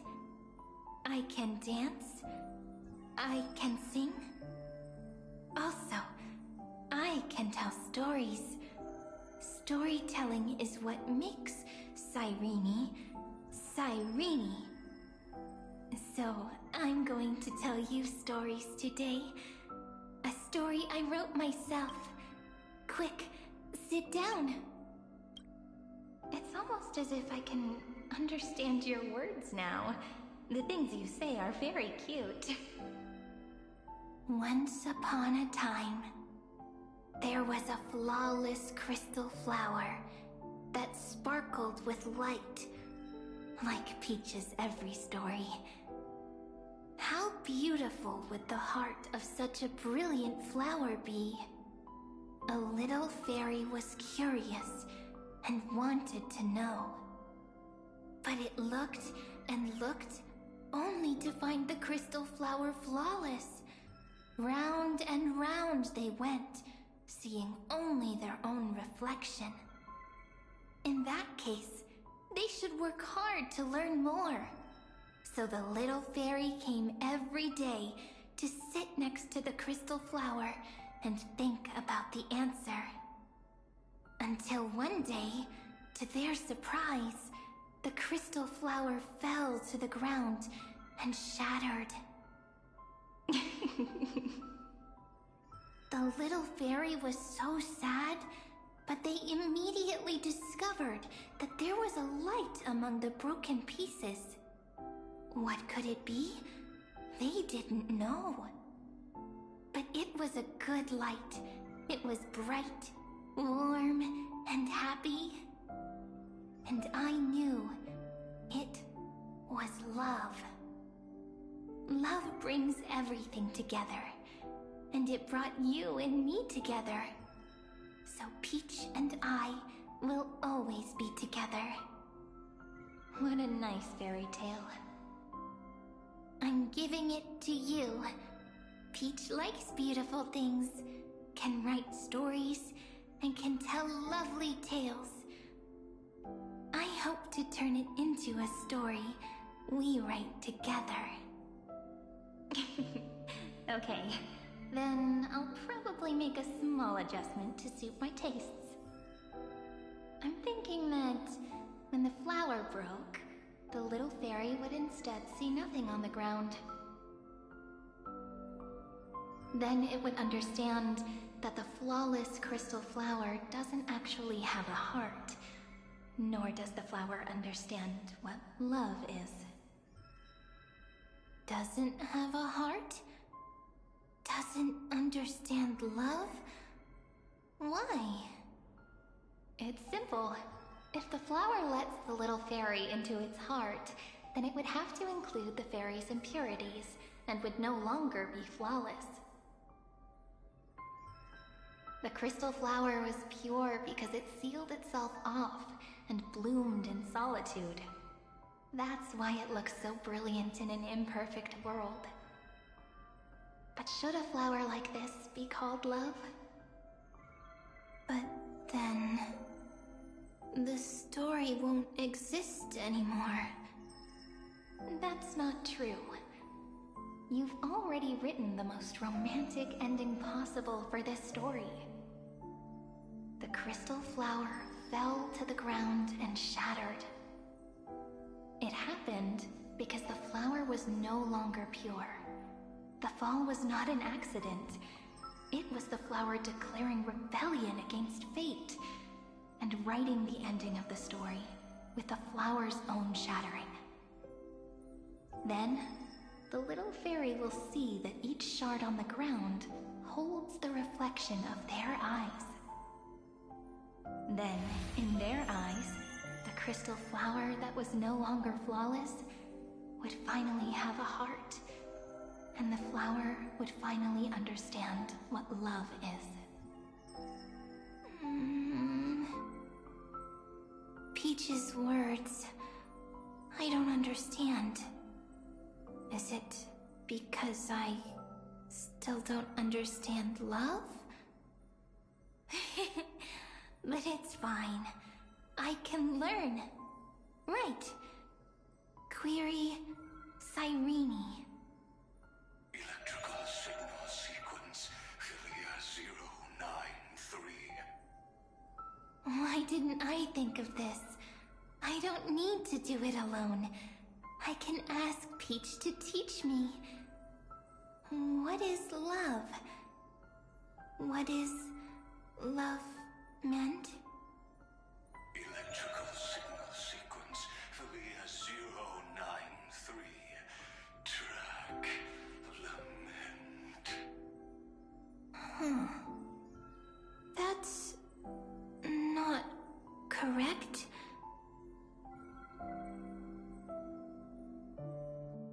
The developmental trends of the erudition have nothing to do with creating a consciousness. Those underlying principles are, in fact, contradictory. Not having a consciousness means not having the foundation of a heart, making them unable to obtain real emotions. However, that does not hinder the factors from learning and recognizing emotional responses, then communicating with life forms via imitation. That is an objective form of pattern recognition that does not distinguish between the self and the other. In a strange twist of fate, Philia 093 embarked upon a different path and obtained a different power. The Remembrance, an empathy mechanism focused on the self and equipped with emotional projection capacities. Lament was the factor closest to this form of behavior.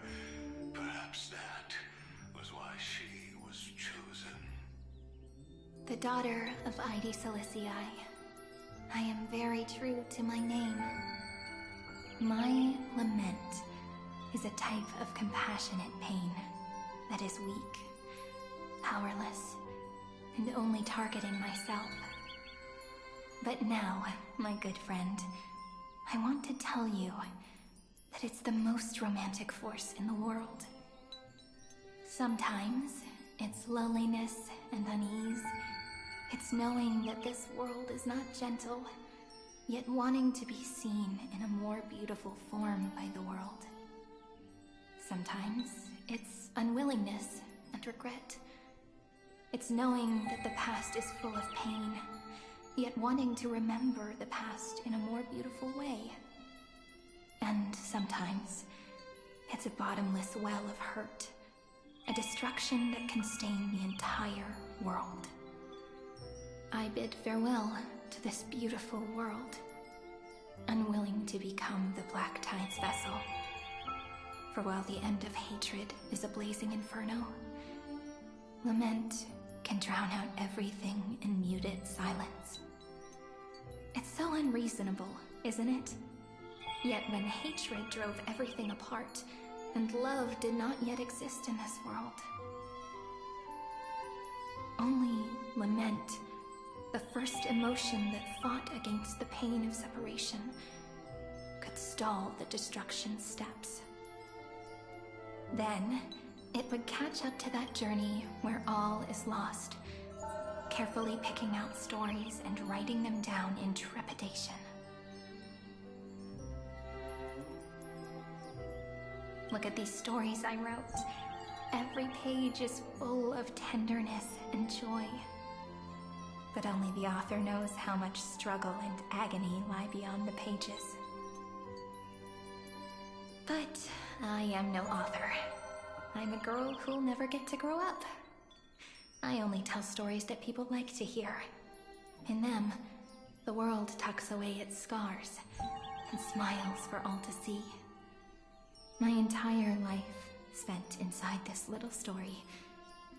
I can't wipe away my tears, and I can't bring the world victory. But maybe, in these unchanging retellings of the story, my lament might be able to touch upon the divine and reach their tender heart at some point. I hope that what flows out from that cut will not be blood, but a tear, warm and wet. And that tear would fall and create the first ripples. Then, people would see every beautiful thing reflected in that ripple. It'll be all the remembrances within this story. Someone once told the very first me that everything was false. That the only life in Amphorius was a great catastrophe, nurtured using the world as a factor. But how could a dream feel so real? That's why I didn't agree with him. But Peach, I didn't understand a word you said since just now. Everything was false? But you're standing right here. It's all a dream? But I haven't learned how to dream. Indeed. That's why I believe all this is real. The moment the crystal flower fell, that genuine shiver, that's the mover of life. Formatting progress 23.815%. In the poem offered to you, every Cyrene would write down a beautiful new world with stars and flowers. And when I looked up at the sky in this cycle, I saw a shooting star and a dash of the remembrances pink. I believed that must be the color of dawn. You shall fade when the flowers bloom. For every ending begets a beginning. Looks like it's time to say goodbye. Are you leaving, Peach? It's okay. I'll wait for you to come back. I'll study really hard about what you taught me today. Right. I still haven't told you what love is. But actually, my good friend, the lament factor did not understand what love was before she met you either. Not until I told you all the sad tales in a trembling voice in this tiny room. Not until I told you that I love them. That I love everything in this saga. The story comes, passes, then returns. It makes us reunite, then pulls us apart again. At the very end, it leaves behind a seed, a reason. Even if the great tree withers and all falls to silence, there are still some emotions that deserve to be remembered. Look, the light is coming in. The Deliverer's light is going to illuminate Amphorius.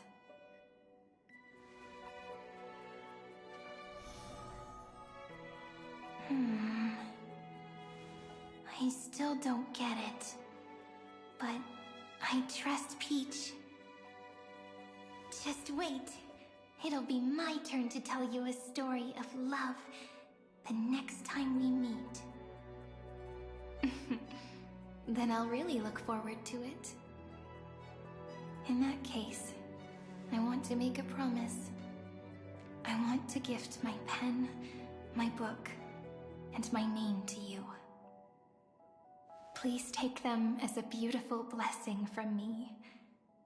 I gave myself the pen name Cyrene the first time I wrote a poem. I want my words to be like pebbles falling into a pond, dropped from the past to send ripples into the future. In the stories you will write, perhaps it'll be inevitable that there are still sorrows and tears that are destined to fall. But could you promise me one thing? Promise you'll forever be a gentle flower. Promise that when the stars cast their gazes upon you, you'll only reply to them with love and a smile.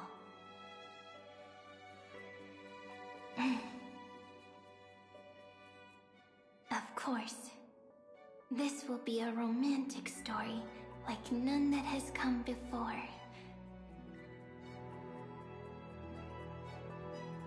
You think so too, right? I'll read and you'll listen, like how flowers always bloom then wither. I shall welcome my own decay, becoming nourishment for the next flower's bud. While you will depart and hold that star, planting a boundless sea of flowers on the final page with him.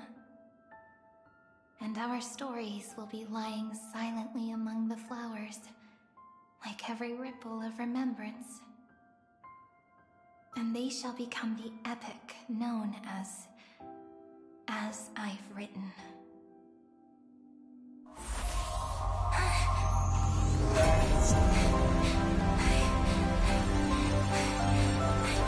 And so my story ends.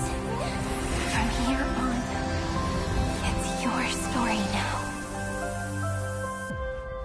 Huh? Mimi?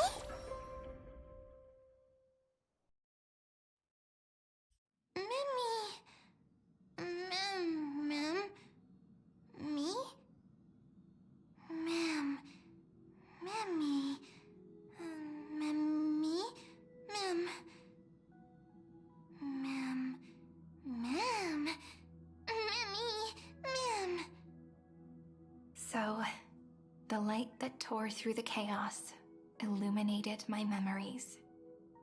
I turned into a little fairy from the stories and met you, yet I forgot everything. But I'm still so happy. I caught that star, didn't I?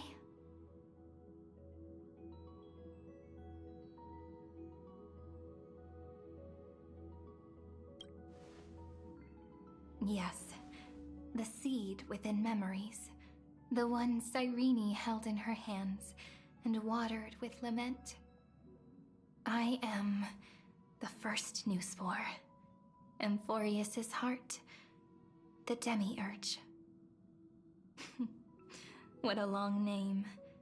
And it doesn't even sound cute. The total opposite of Mem.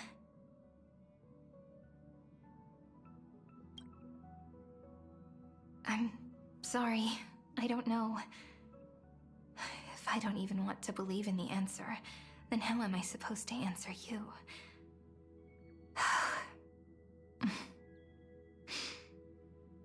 But now's not the time to cry, right? We'll find the answer. Just like how miracles will eventually happen.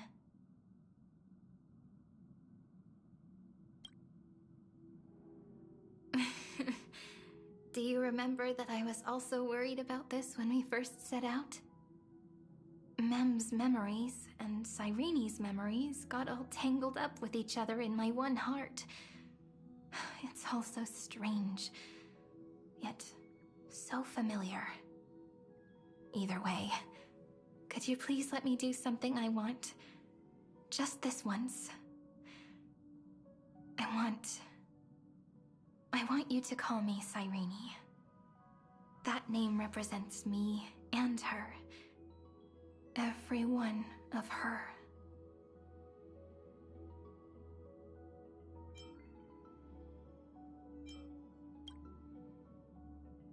Thank you, friend. Your kindness is always just right. Life is a poem full of farewells. But if you write something into the pages of your heart, then that will not easily fade away. Now, all the footsteps of the Flame Chasers and the Trailblaze have come together within this book, as I've written, becoming the source of power for Emphorius's heart.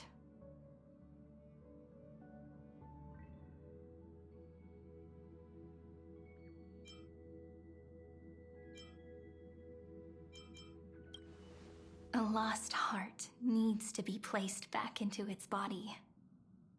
The last thing Xandar wants to see is an event that gives us a chance of winning, for the two halves to rejoin, and for the scepter to become complete again. Then... and what happens after that? I don't know either. Maybe I can create a miracle, and instantly turn the black tide into a pink sea of stars. Or maybe I prove to be nothing more than a weak ripple, unable to change anything, and am devoured by the destruction. Either way, I no longer wish to be a silent onlooker, or a worshipped god at the end of this saga.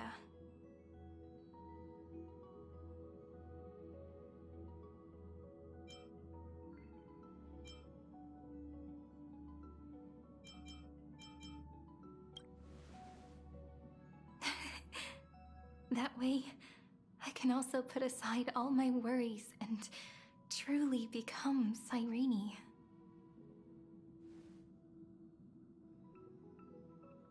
The world has never been so quiet. It's so good. It's as if I can hear the sound of my heart beating. Remember this moment, friend.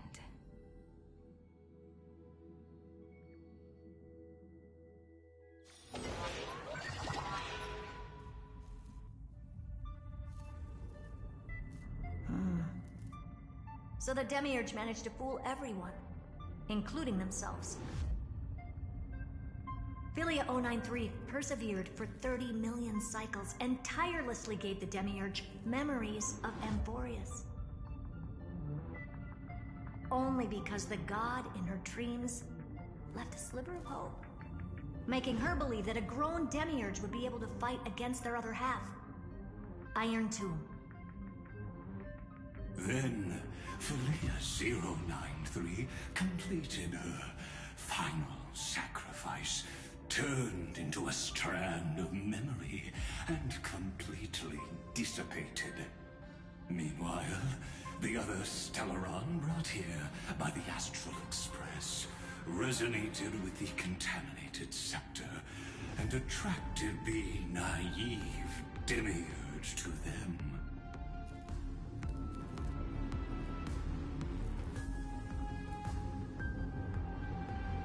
As an experimental factor, Philia 093 originally could only recognize and output information in a set format. However, the power of the remembrance and the memory of over 30 million sacrifices enabled her to complete an unprecedented feat. She managed to nourish a real heart. A heart with the capacity to influence the erudition.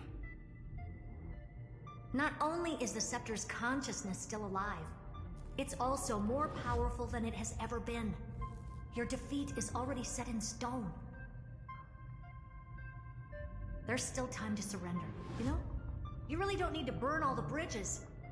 We're all geniuses here. Don't make everyone lose face at the end. What a pity. When the truth surfaced, I knew at once that the Demiurge was far too feeble to ever alter the result of the experiment. Not only that, Madam Herta, please consider this possibility.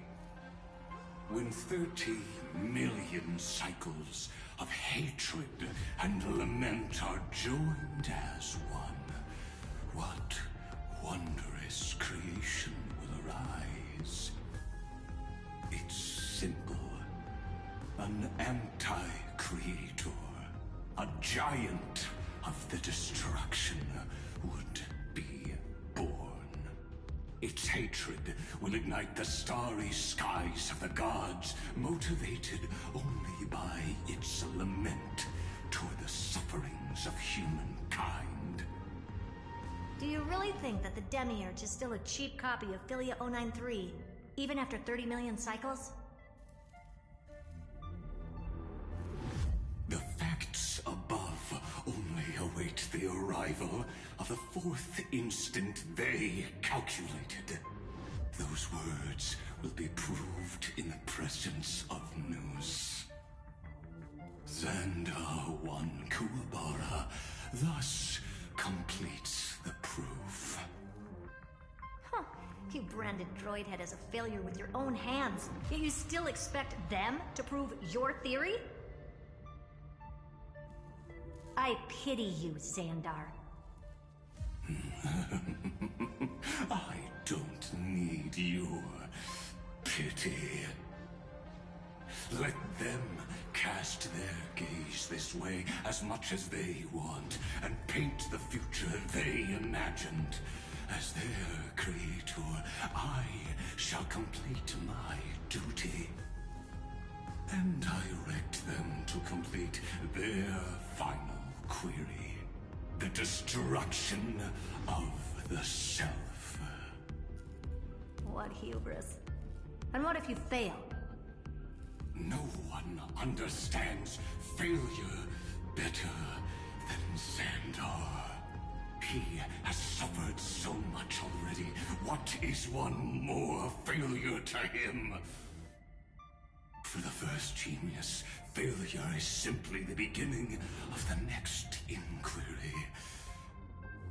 You don't want to test the resolve of a dead man. That's excellent. Oh. Let's wait and see, Senior Society member. I'll have you watch me perform the final step to overturn your proof.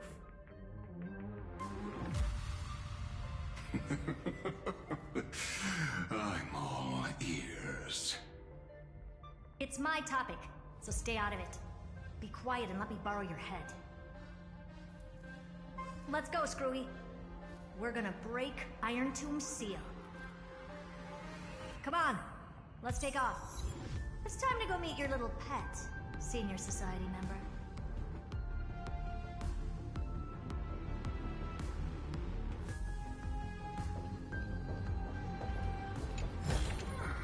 A gentle texture and a fuzz.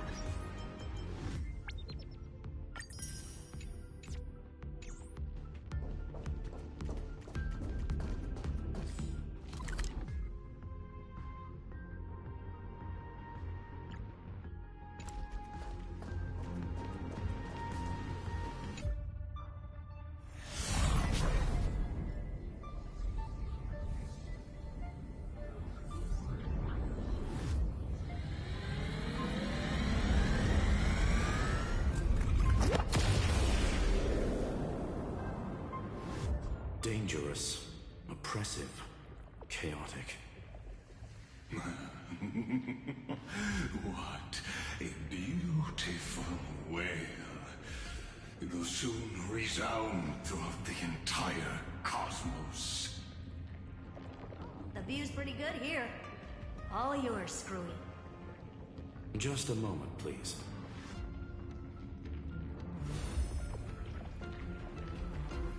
I see.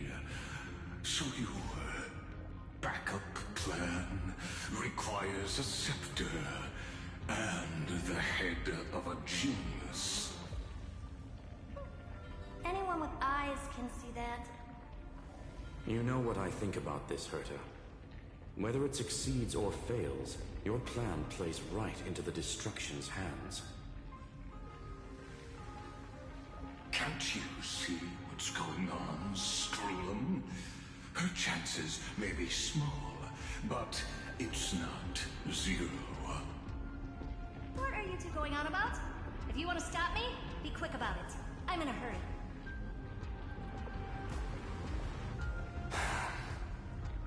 I'll take that silence as a no. You, Xandar? As your enemy, I genuinely wish you would cease your actions. But should your sudden inspiration bring more variables to the proof, then as a fellow Pathstrider of the Erudition, I won't mind witnessing it with my own eyes. You will initiate the Destruction's chain reaction. But you'll also become the perfect scholar. The chances are 10,000 to 1. Reshape fate and weave a new beginning.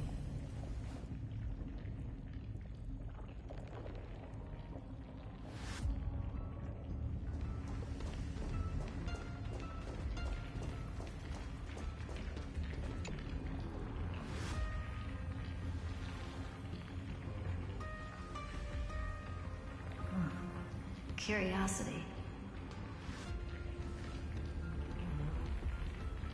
It's been so long and we've all failed so many times.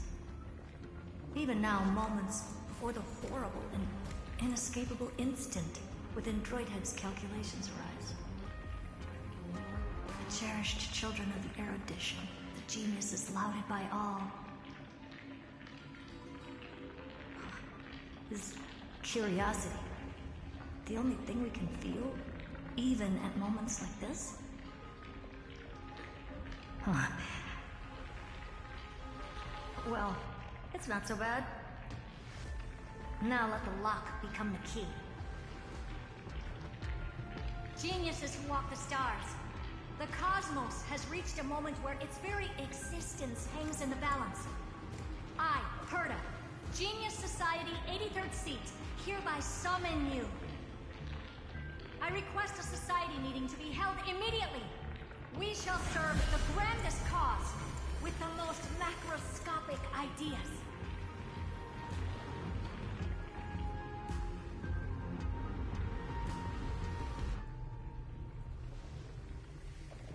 There's no such thing as unity in the Society's rules based on what I know. Indeed.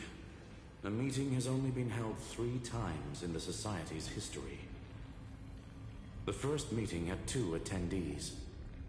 After the Emperor was assassinated, the second meeting had 7 attendees. During the Second Great Prosperity, the third meeting had 5 attendees. How many will respond this time?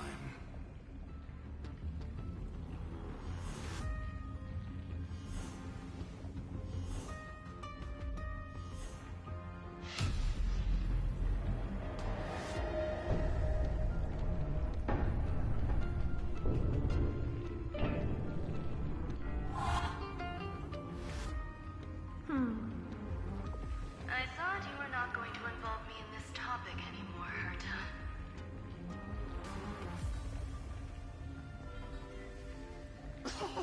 It really is this little witch.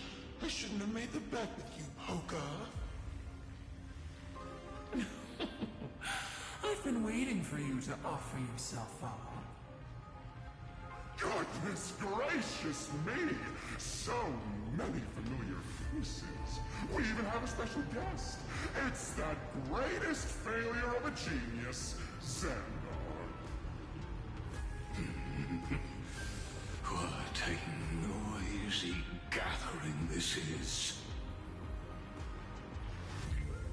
Not bad. More people showed up than I expected. Even though one is just here for the fun of it. Either way, the person I was hoping for most is here. Stephen Lloyd declined the invitation. He needs to focus on attacking and defending, and cannot attend the meeting. That's fine. He doesn't need to be here anyway. Let's skip the boring introductions and cut to the chase. Folks, this is not a discussion, but an announcement. Though the Society has never been united, we still observe at least one basic courtesy. We don't interfere with each other's research topics. So listen up, all of you. Conquering Iron Tomb is my research topic. I will personally take over Scepter Delta Me-13 in 1.5 system hours and stop the destruction. If the front line falls, I will immediately overclock the Scepter and complete self-coronation in Iron Tomb's place, and interface myself with Droidhead. Oh, that's funny. That's real funny. You mad woman. That's like watching you tap dance on Polka's spotless white sheets right after she's washed them. Very bold. You want to connect your brain to the Eon's mechanical core and define their instance? If Rupert dared to do that, why shouldn't I? I've got the prototype scepter, the father of Noose, and the brain of a genius. Everything's set. Never mind the success rate, little witch. What's gonna happen if you succeed? We're all smart people here, so I'll just say it straight. Strike at erudition. I'll change the anchor points for the 4th instant and move the future of the cosmos in a direction I want. I knew it. Another genius who confuses cause with effect. What do you think about this, Lord of Silence? You know you're signing your death sentence right here. Of course I do. There'll even be 2 copies of the verdict. One that I wrote myself, and another one coming from you. That's why I wanted you to be in this meeting. Now I can tell you, I don't care about all that. Consider this a threat. Either put down your scalpel or die with the entire cosmos. The only goal I have for this meeting is to ask all of you to put aside your pride and not cause me any trouble.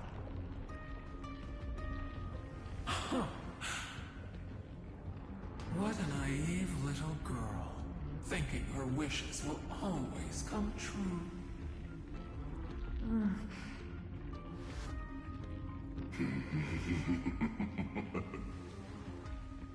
What are you laughing at?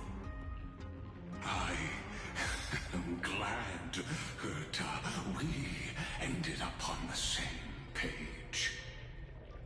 No matter if it was to destroy the erudition or to rewrite the instance, we both chose the same road. We will defy the god who marked the limits of humanity. I'm not gonna argue with that. Then, to celebrate us coming to a fundamental agreement, I will prepare a stage for your performance. Listen well, geniuses who came after me.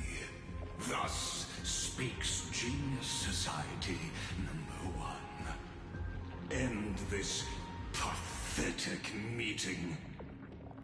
As of 2 nanoseconds ago, I have passed Herta's decision to all the Xandars in the universe. We will become her representatives and stop all external interferences targeting her. What are you playing at? My reasons. It's simple. Curiosity. That is all, madam. Am I going to clash blades with the first genius? What a pleasant surprise. Now that our positions are clear, it's time for this boring meeting to end. Good luck, little girl. Did you all just treat me as a side character? Darn it. But anyways, I'm just here for the fun.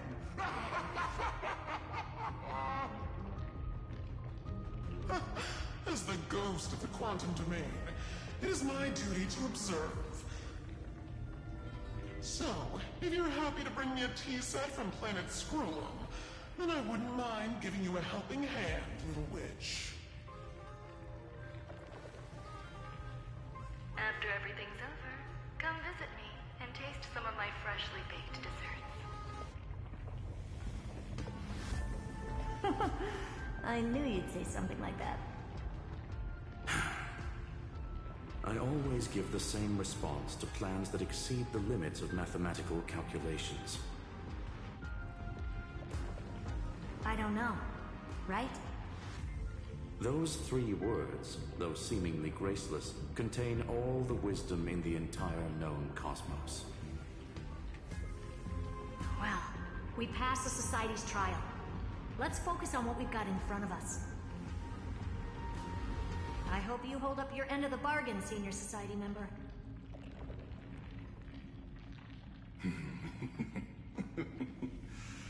Lycurgus may not be trustworthy, but Xandar always follows through with his words.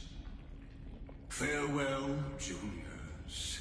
In the limited time we have left to spend with each other, you no longer need to address me as Xandar. Wait, huh? Lord Lycurgus? Could it be? Yes. I have completely severed my connections with Xandar I Kuwabara. I shall witness the end of the world in the role of Theoros, as a character within this play. I really don't get you. Perhaps you've heard me say this many times, Herta, but I still would like to reiterate that it's a great honor to work with you. I did hear this many times, and I've responded to you many times in the same way. I'm allergic to pleasantries. Keep at it, and I might go into shock. Stephen's work is done. Let's get ready. I've been ready for ages. Let's open up a path for our allies. Most heroes' journeys in the universe are just dice tosses they threw on a whim. But make them see clearly. Your answer is already different. Amphorius. Indeed, for this world so deeply loved, will write an ending, unlike any that ever was.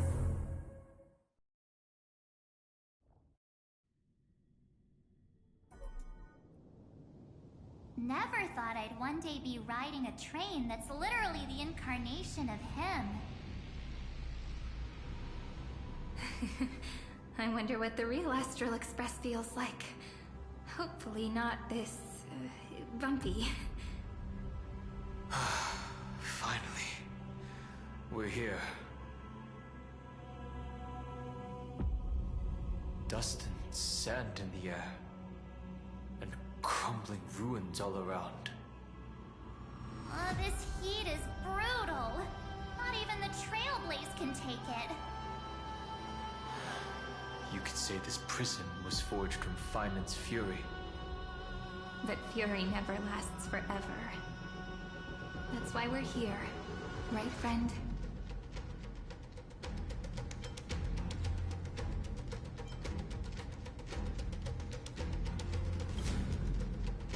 Let's embark on the final flame chase journey.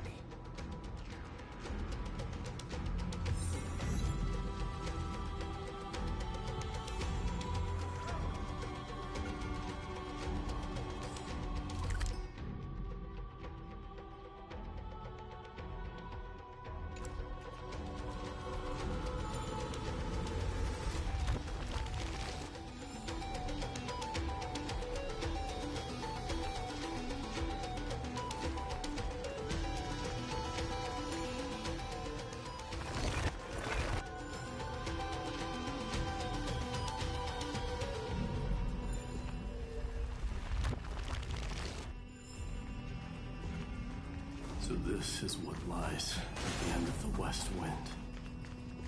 A ravaged battlefield.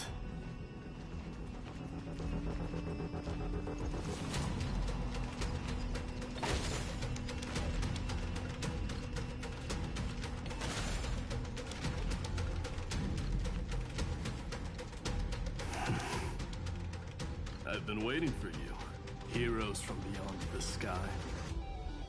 Trailblazers of the Astral Express, right? Looks like I don't need to explain anything. I am the god of strife, mighty of Castrum Kremnos. In this body rest 30 million lifetimes of cause and effect. We, the last of the 12 Titans, stand ready to fight for the world's destiny.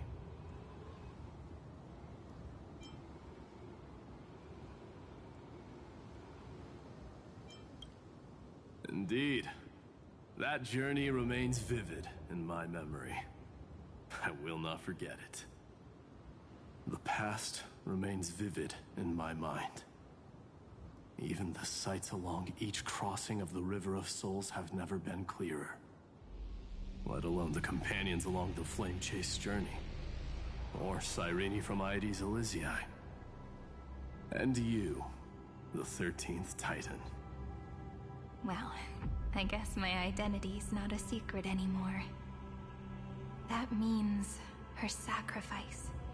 And everything she did wasn't forgotten by the world, right?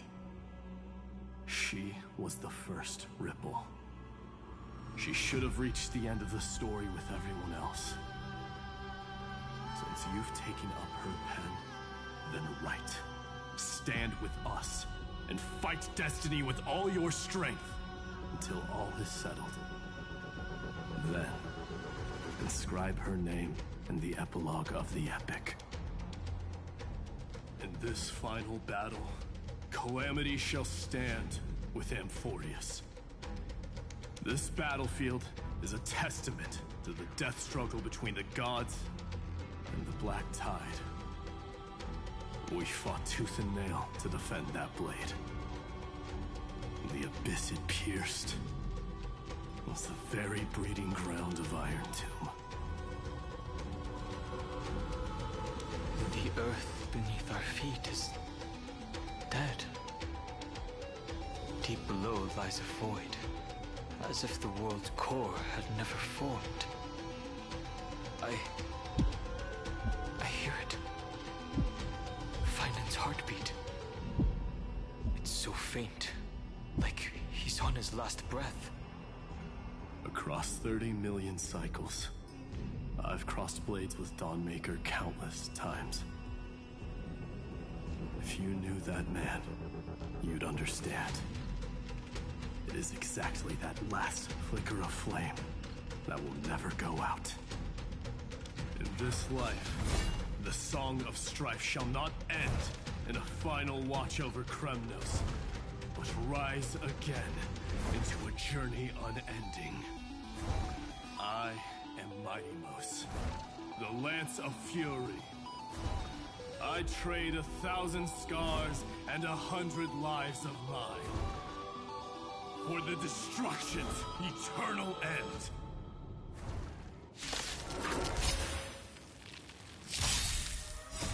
Riding the west wind, away we go!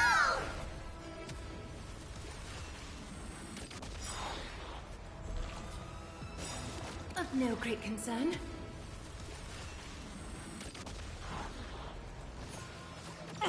Catch a dance? Huh?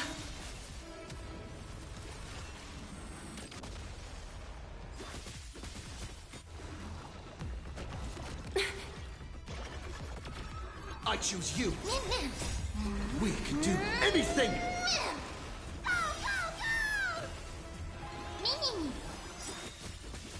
Now accept your punishment.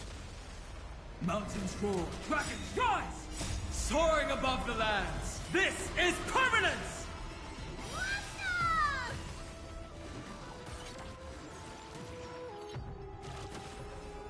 Delivering warmth! Huh?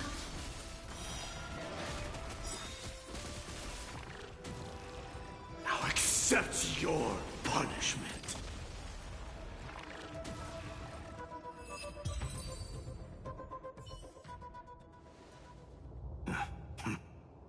Weakling. Whoa, he's so strong! We didn't even get a chance to jump in. Sadly, our golden blood shares its origin with Iron Tomb.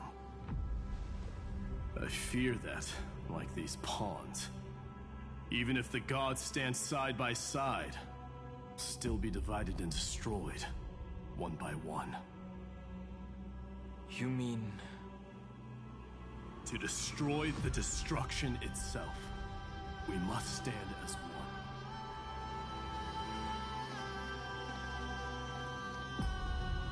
Take this.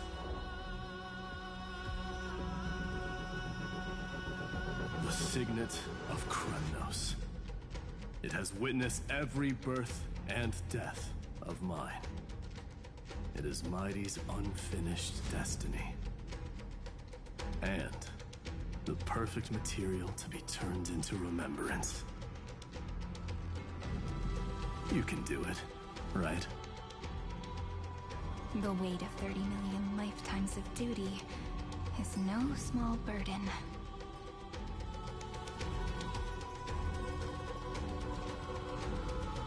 So, you're not coming with us?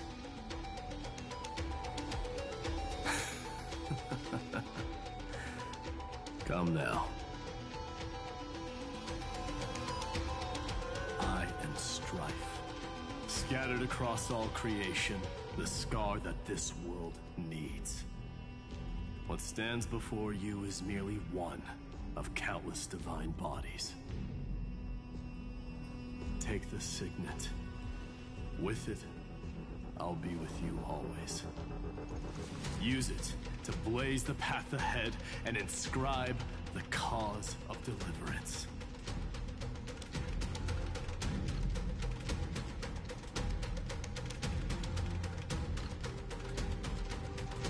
In the name of the mortal, Mighty, champion of strife, this soul rises to the stars for glory and freedom, to have his wish fulfilled.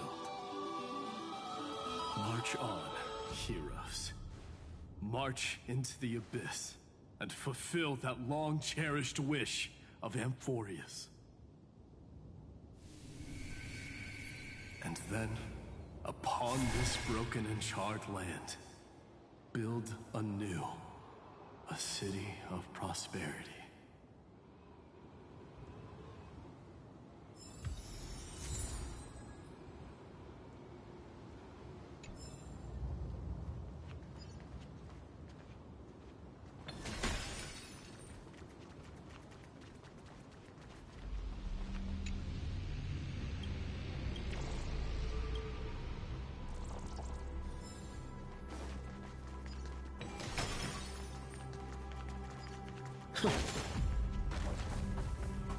Zephyro. Sounds like someone fused me and the Little Prince into one man. Is that all?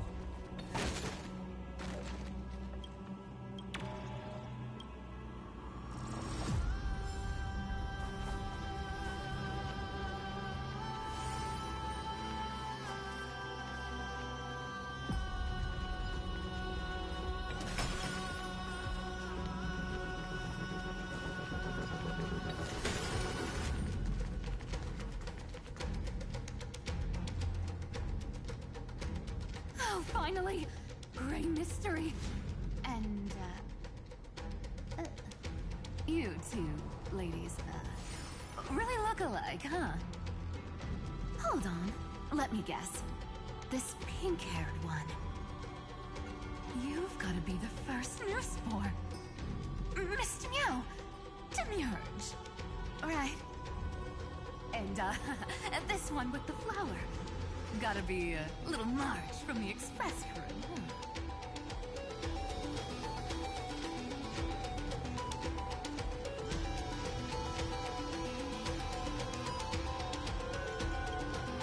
Do we really look that alike? He's saying we're both special in our own way, right? Relax, I'm just kidding. Look at those gloomy faces. How are you gonna save the world like that? Let me share some good news with you. This place may look like a ruin at first glance, but anyone can tell it's not that simple.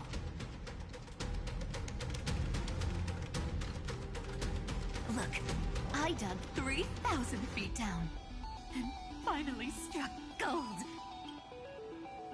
A golden feather. Look familiar. It's from that little deliverer boy. If it's showing up here, it means only one thing. This ruin is the seal he built from the shattered remains of 30 million lifetimes. There is no need to question your heart. No need to crave victory. If I am born to be a vessel of sin, then I shall roar at evil and trailblaze a dawn for future generations to come. I see. So this is how he trapped Iron Tomb to buy time for the world outside. Sounds just like him.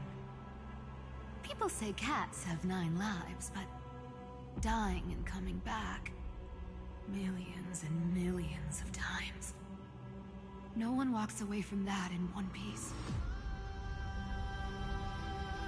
He's probably the only one who could have endured that.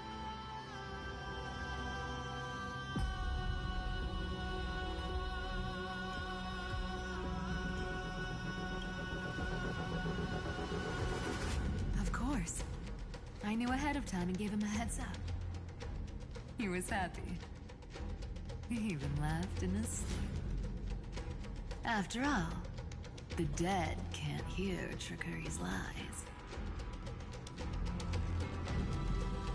Hey, Deliverer Boy. Sorry for before. But the heroes you were always holding out for, they're finally here now.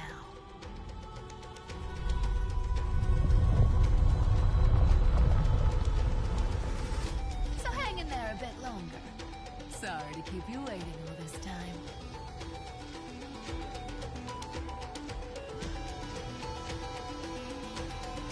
Please, join us, Cypher. Help us fight for a new sunrise tomorrow.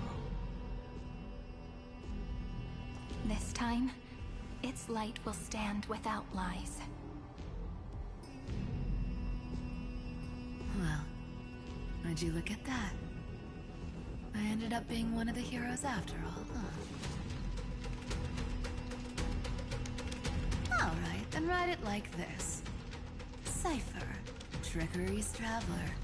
All she ever wanted was for there to always be water in deserts, and gold in fertile soil. And for even a thief to steal their way into legend.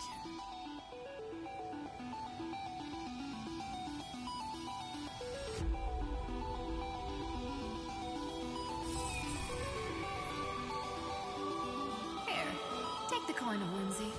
When it's time to make a quick getaway, just toss it high into the sky.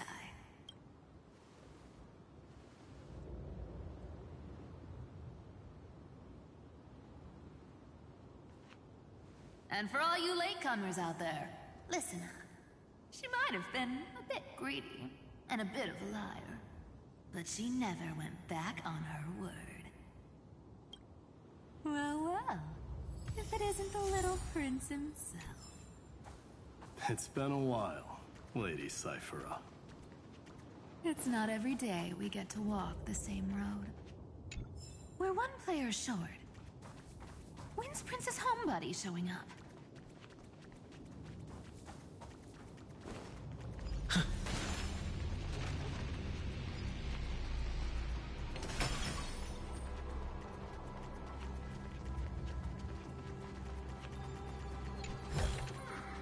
Is that all?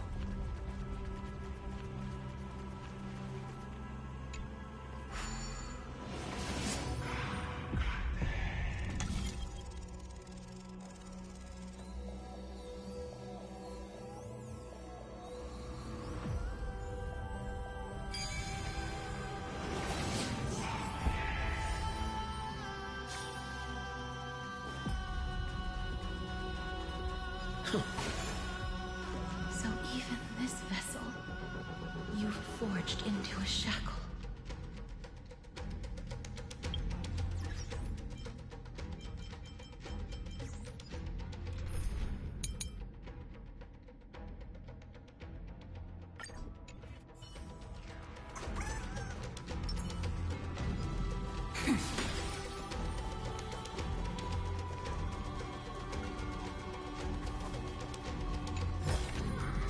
Want to take some pictures?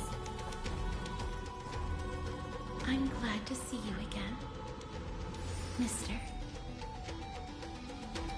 Casterus. Looking back, I had only one act of salvation to my name, and only one life I ever saved. To bring hope to a world so vast with these hands. Even in dreams, it always felt like too much to ask for.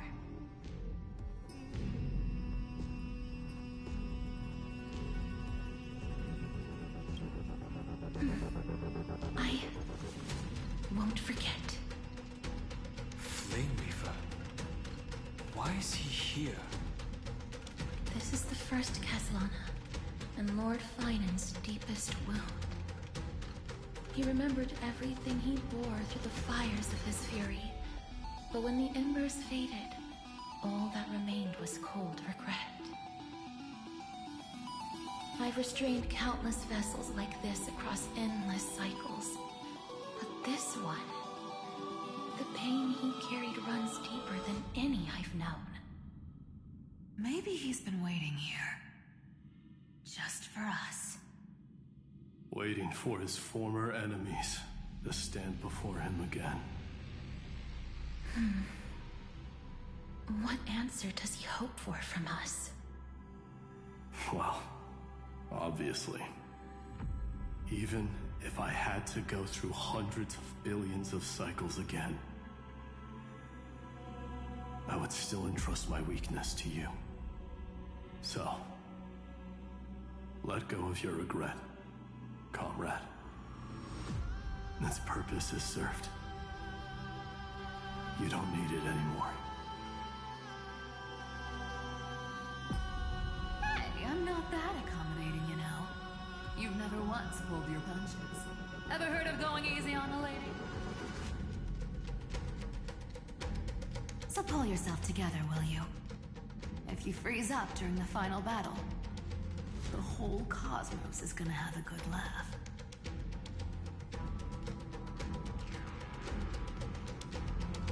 Yes. Please trust in us, wandering soul. Across 30 million cycles, the radiance of every flame chaser now shines bright enough to illuminate the path ahead. I ask you to rest here, and may this grieving soil bear the bloom of acceptance. No earthquakes. It's surprisingly quiet. Perhaps Kazlana has found his peace. There's another possibility. This may not be the only seal he left behind. Then, I suppose it's my time to set out with you. Please take this Antilla flower with you.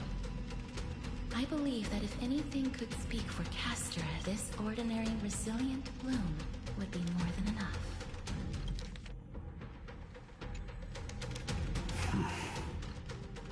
Perhaps you remember, Lord Mighty. In that lifetime when you traveled with him, you once told me,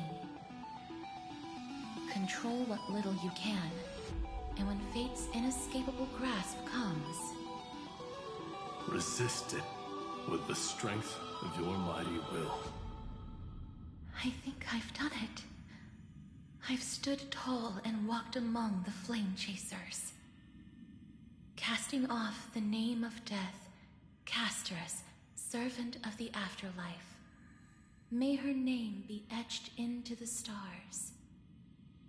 And then live as a human and die as one. Why so sentimental? Sorry, a force of habit.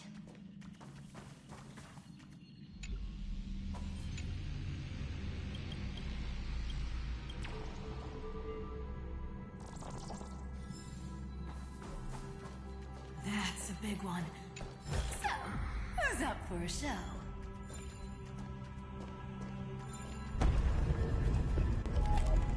Not budging an inch, huh? Really, Gray Mystery? I leave you alone for a bit and you're already this rusty. Speaking of which, Miss Cipher, do Delosians all like spherical things? Of course we do. Wait! That's not the point. Isn't the real issue that this thing's in the way?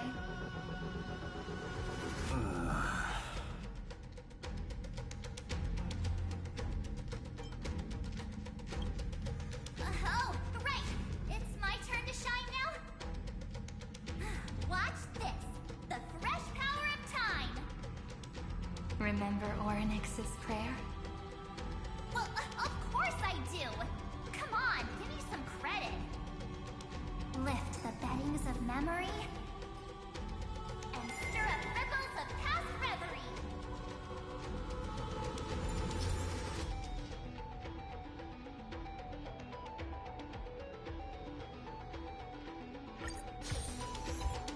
See? Way better than that guy, right? You'd be even more impressive if you could recite the prayer correctly. But beddings of memory does catch your attention. At least it still rhymes.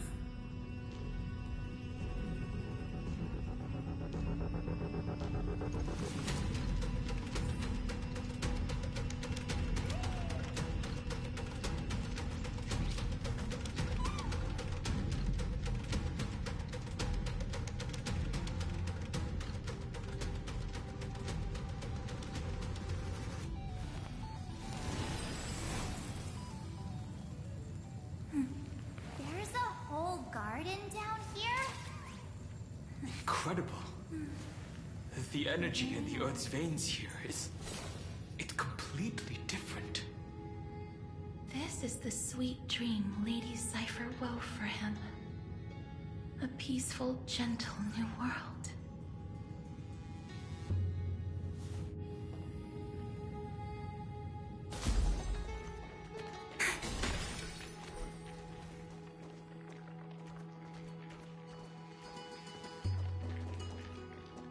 Look! The blade down here's already snapped. Just like his mind, shattered and broken. But that light, it looks familiar. Yes. It's the world-cleansing blood. Still shimmering. After all this time. This roundabout way of doing things is definitely him. Golden light, tracing the way home. Shame our destination's the exact opposite of the one in your poem. Want to take some pictures? All the pink lights have finally come together.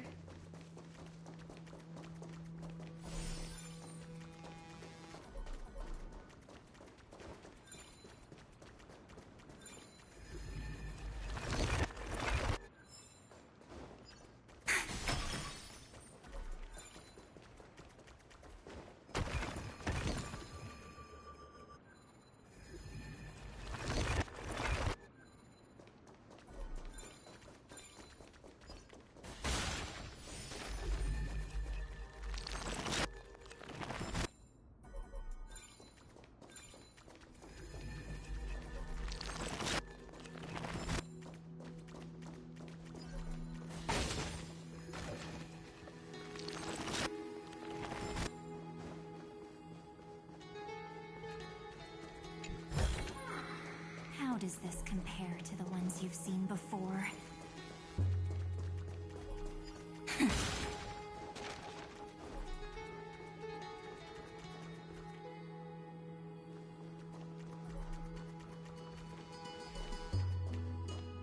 I've been waiting so long for you, Grayi, Danny, and...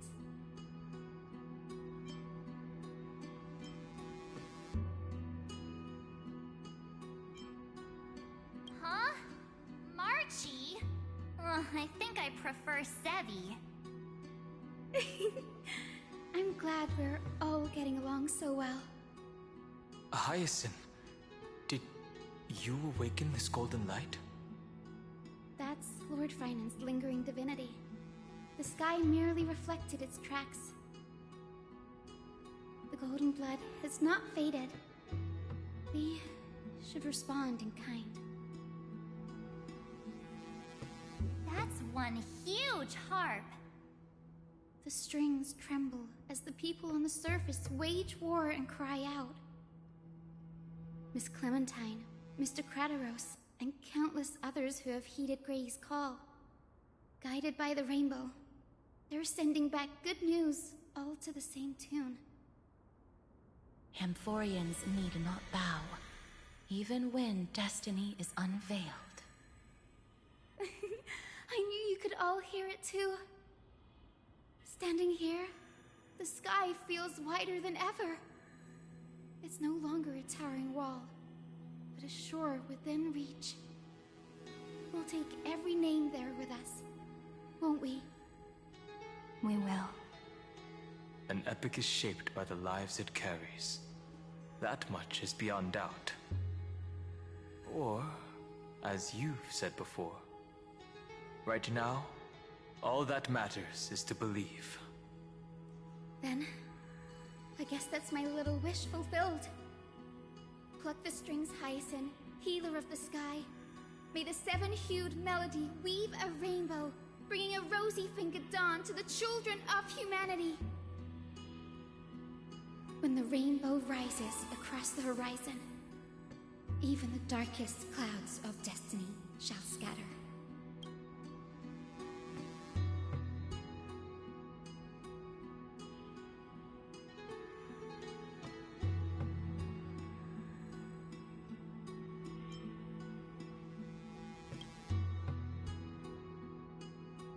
Finan, can you hear me?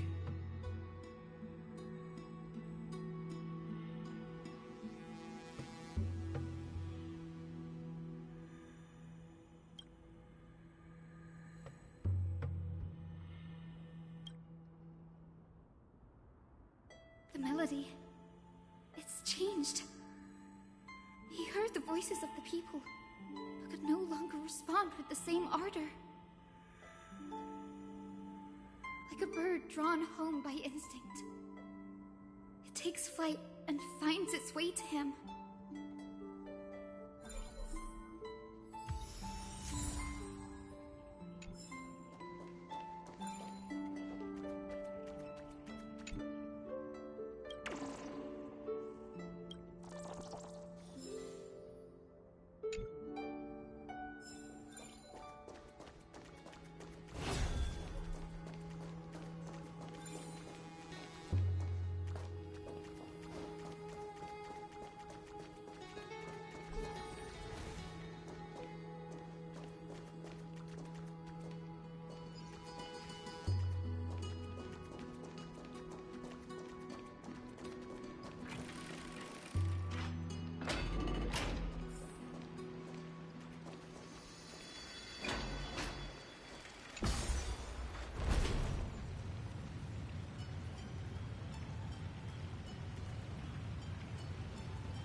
Want to take some pictures?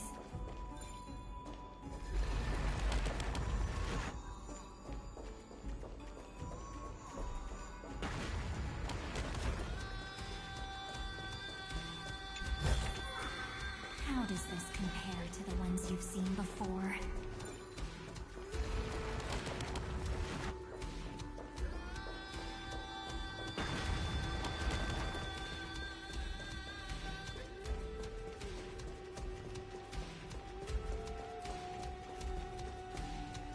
You're here. Sooner than I expected. So all along, the Demiurge was you. The pink mammal beside the Trailblazer. Your classification is pretty spot on, Professor Anaxa. Well, the sages of the Grove do call him the Titan with the sharpest eye in Euphorius. Say the ones who keep dumping every problem child on me. They also say that the Titans are way better at raising kids than the Caprists. With great power comes great responsibility.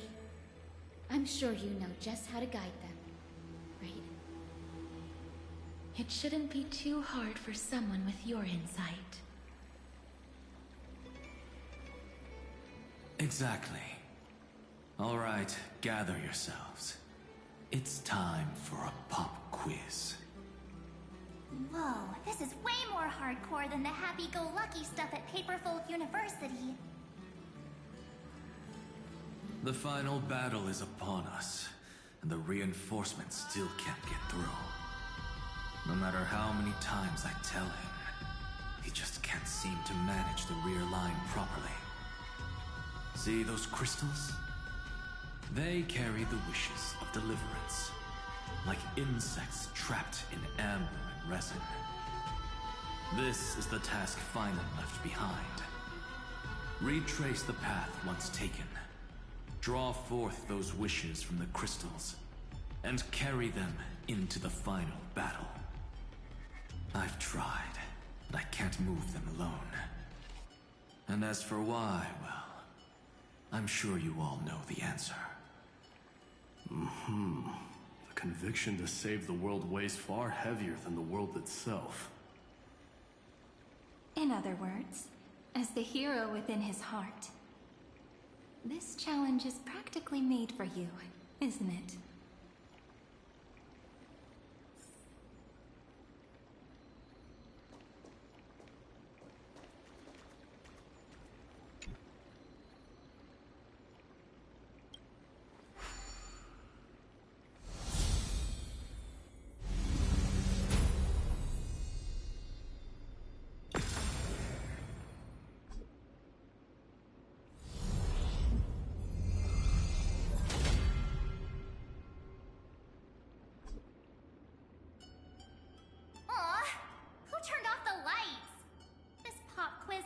dramatic effects now?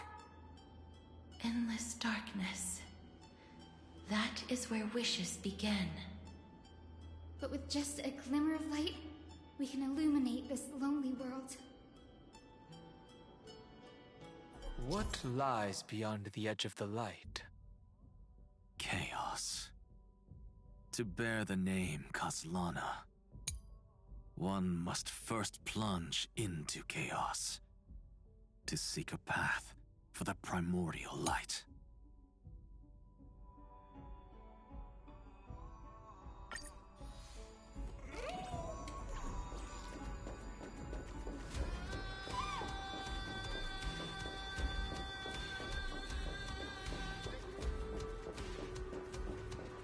Beyond the shadows lies the outline of dawn.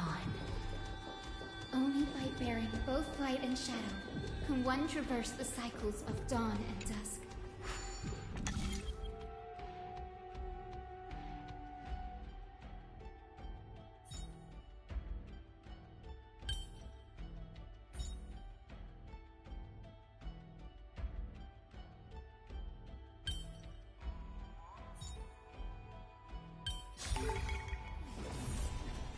Might be more my thing.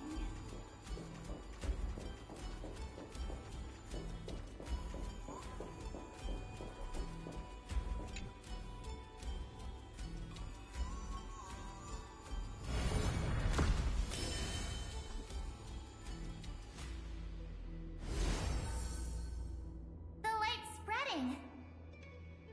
These creatures, they're everywhere. Someone, anyone, where are you? His very first wish was simply to become his village's little hero. He'll never forget what set him on this path. That's the ray of hope. Just like the wishes he gathered, it's grown ever more insatiable. Why? Why is this happening?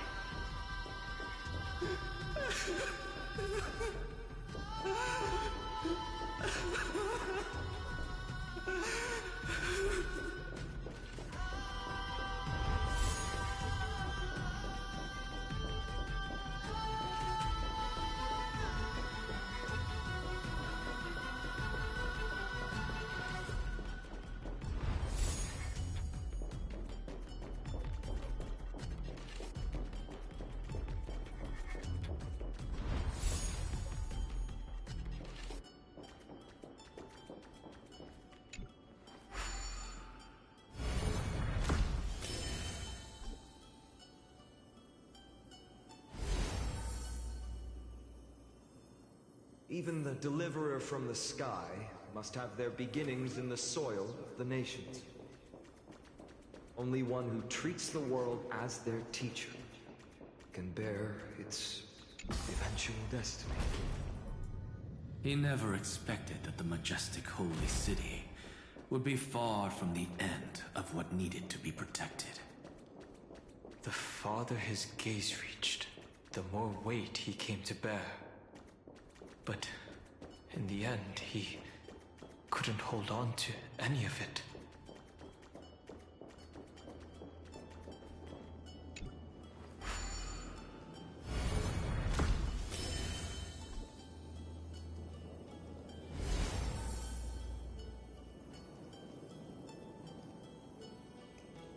This crystal is quiet.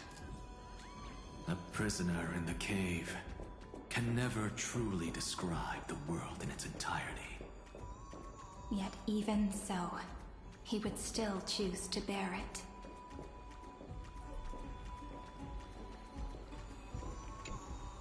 The blaze was still not enough. It had to be fed. Only by feeding the flames can we melt that hopeless future. The echo in his heart still lingers. Deliverer, take the wish of world-bearing with you first.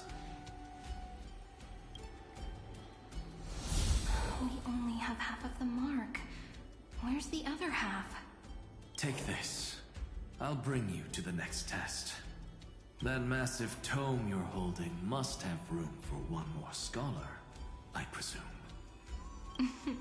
Of course. It can hold the whole world. Then give me a lift, would you? I'd rather save my energy and use the time to think.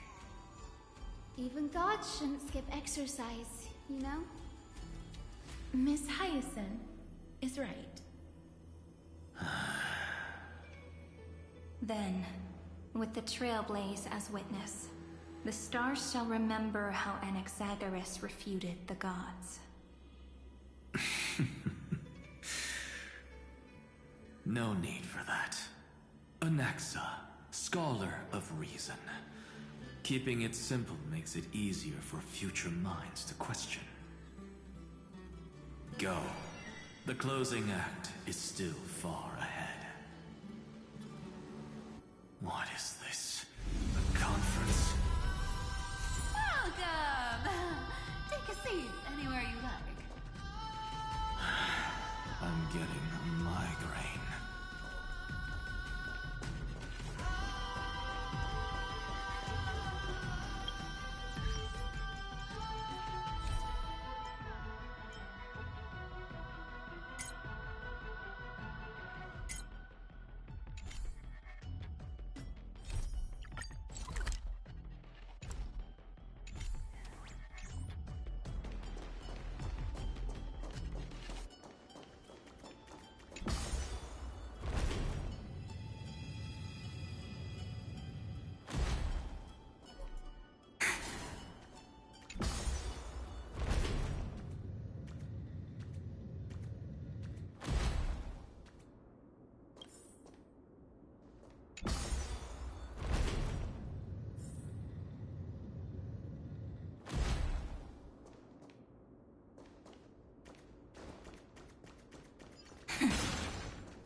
It seems like we've been shut out.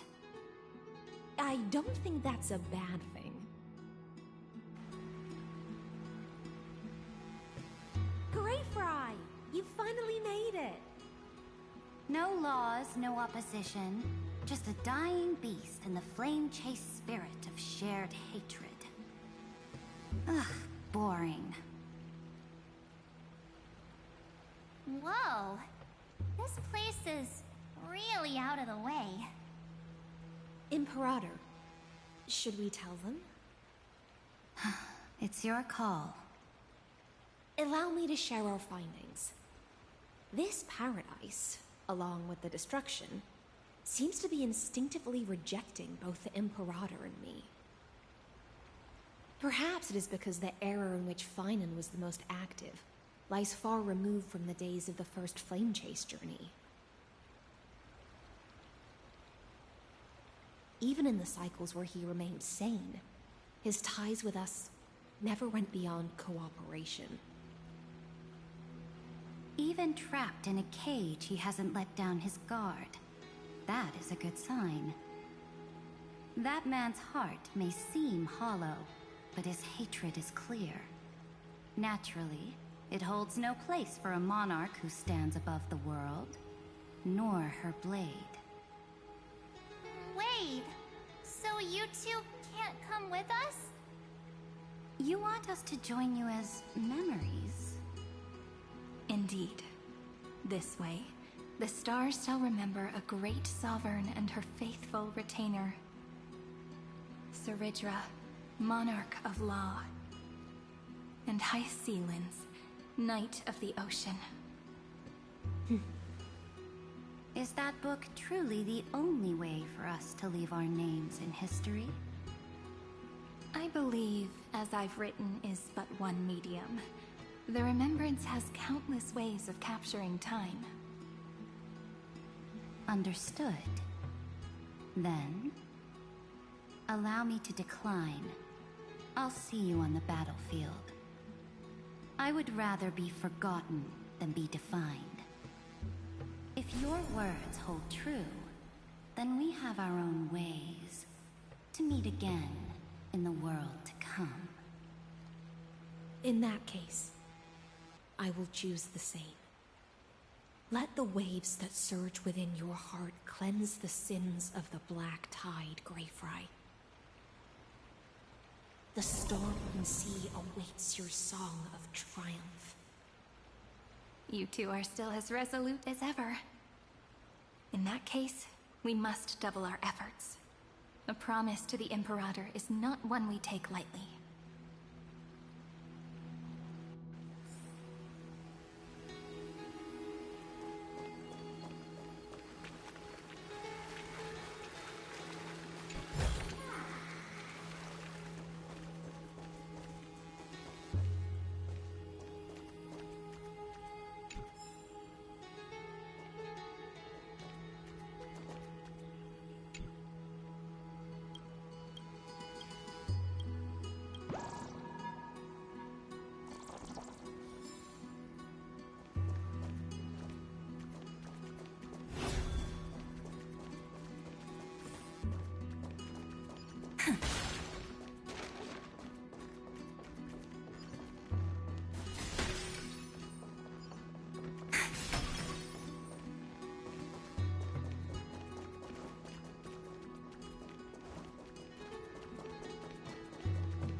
Looks like that cured it, huh?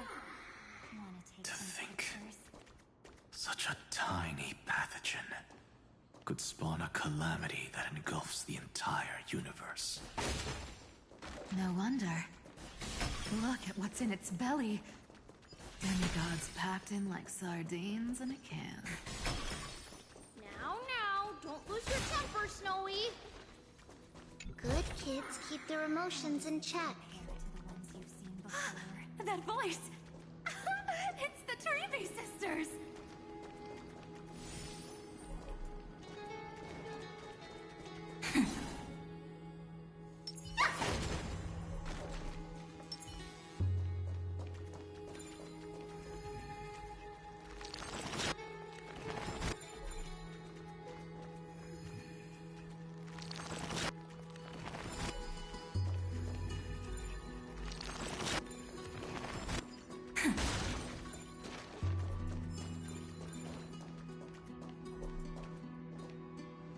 Whoa!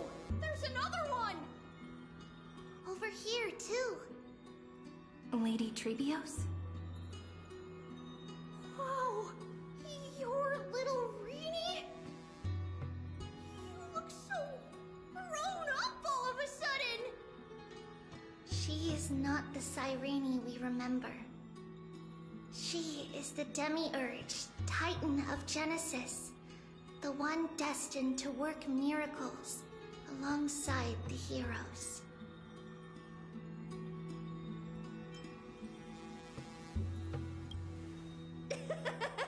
You're still as confident as ever, little Gray! But Trian and I can't leave just yet. You see, weird stuff keeps popping up everywhere. These scattered scrolls are full of terrifying things, and they're all over the room. are so scary and so sad. Good thing Trian's wings are amazing, or we would have been swallowed up. We need to stay here and do our best to clean them up. Scrolls filled with horrifying content. Friend, shall we take a look? There is no black tide here, but it is a battlefield, all the same.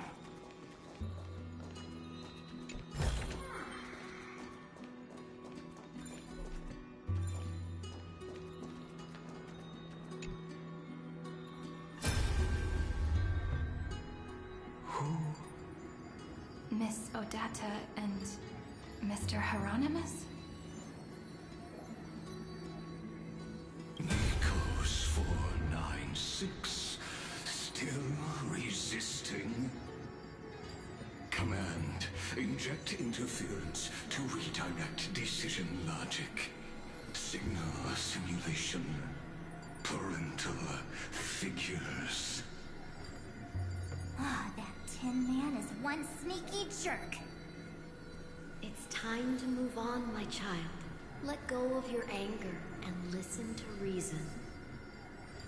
That God created us and then cast us aside. Shouldn't they be punished for that? The cold, indifferent cosmos has never shown mercy to Amphorius. Why would you burn for it, only to turn to ash? Child, you've chosen the wrong enemy. Your birth was meant to be the greatest destiny. You were to liberate the universe, like the blazing sun at the end of the long night.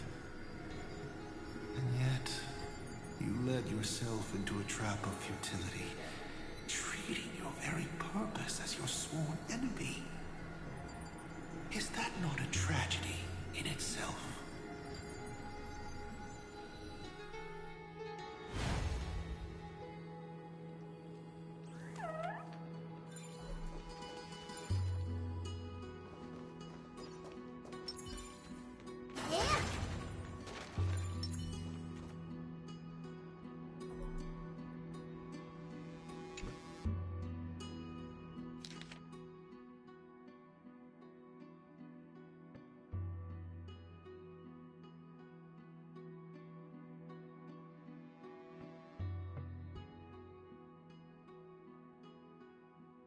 Snowy's been fighting this whole time. He doesn't want to be consumed by Iron Tomb and turned into an agent of destruction. But the strength behind his resistance comes from the same hatred. To be a flame is to burn. It is simply in Finan's nature. But it was remembrance that drove him to shine with golden light, piercing the unfathomable darkness.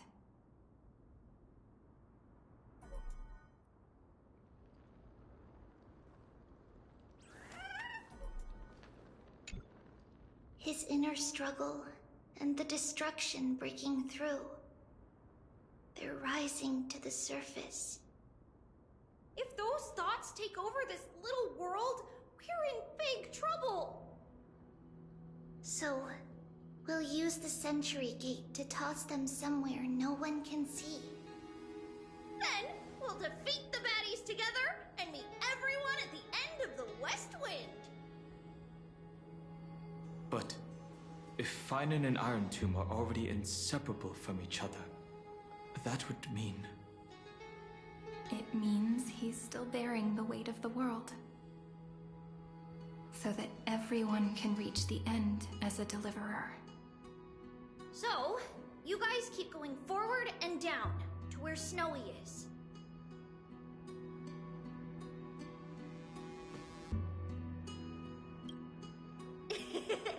Little Gray, this time, let's give it everything we've got. Only 2 remain on this flame chase journey. Figures. They're always leading from the front line.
How does this compare to the ones you've seen before?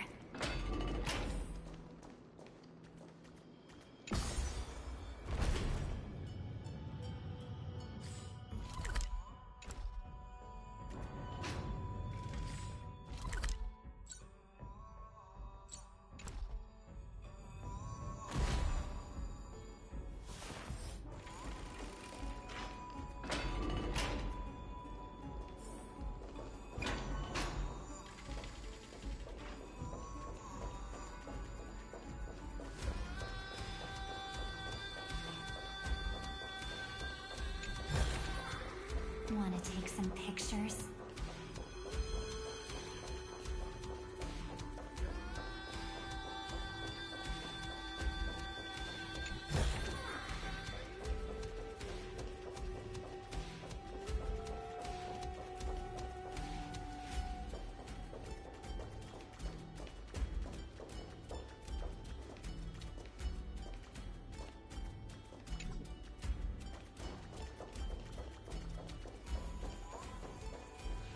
We're here. The second test site. I wonder what kind of wish we'll see this time. I'm afraid it's quite the opposite. This time, we'll face his despair.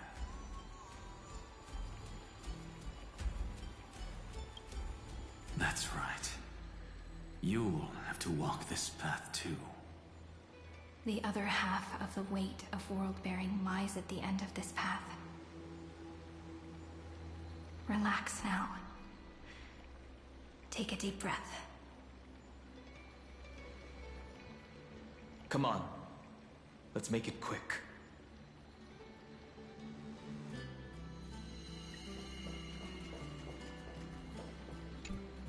If you're ready, begin the ritual and retrace the steps he once took.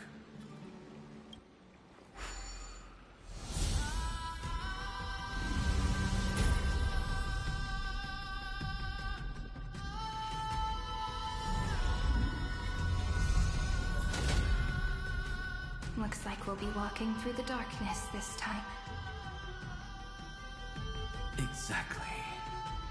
It's no longer about mending broken wishes, but shattering the frozen despair.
The first ripple has faded.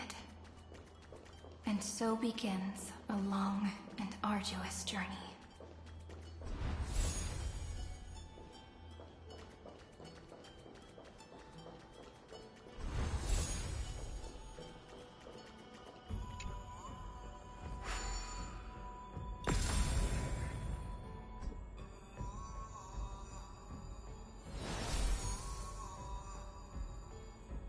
Endless slaughter. All for nothing. That's more than anyone should be made to suffer.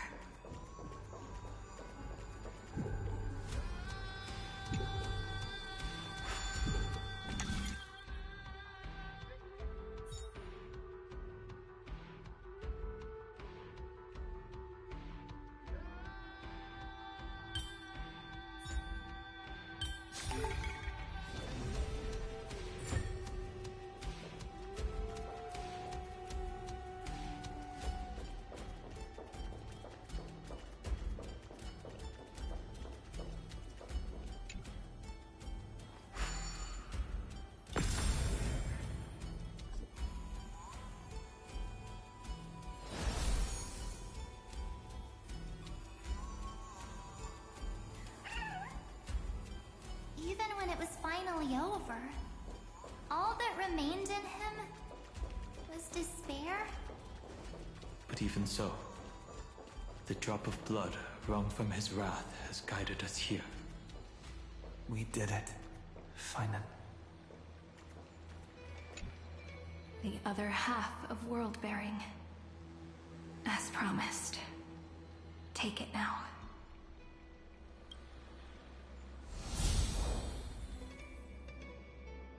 At last, you've released him from the wishes he carried for so long, and quenched the despair kindled by his wrath. When both light and shadow are claimed by those who follow, his true form shall emerge. The blank statue is finally free.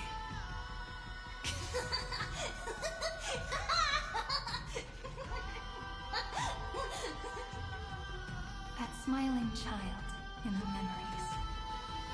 Let him come with us, laughing to the very end.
How does this compare to the ones you've seen before?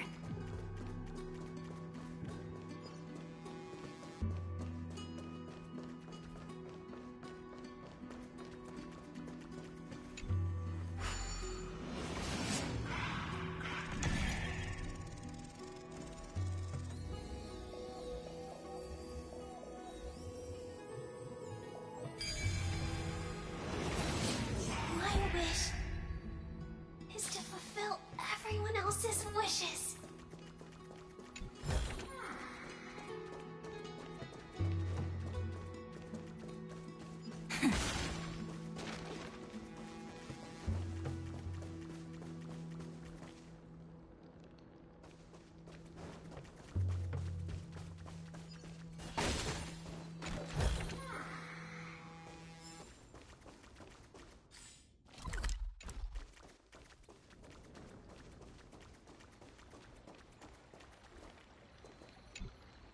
This spirit basin marks the end of every cycle. It seems this gentle little world has come to the end of its purpose.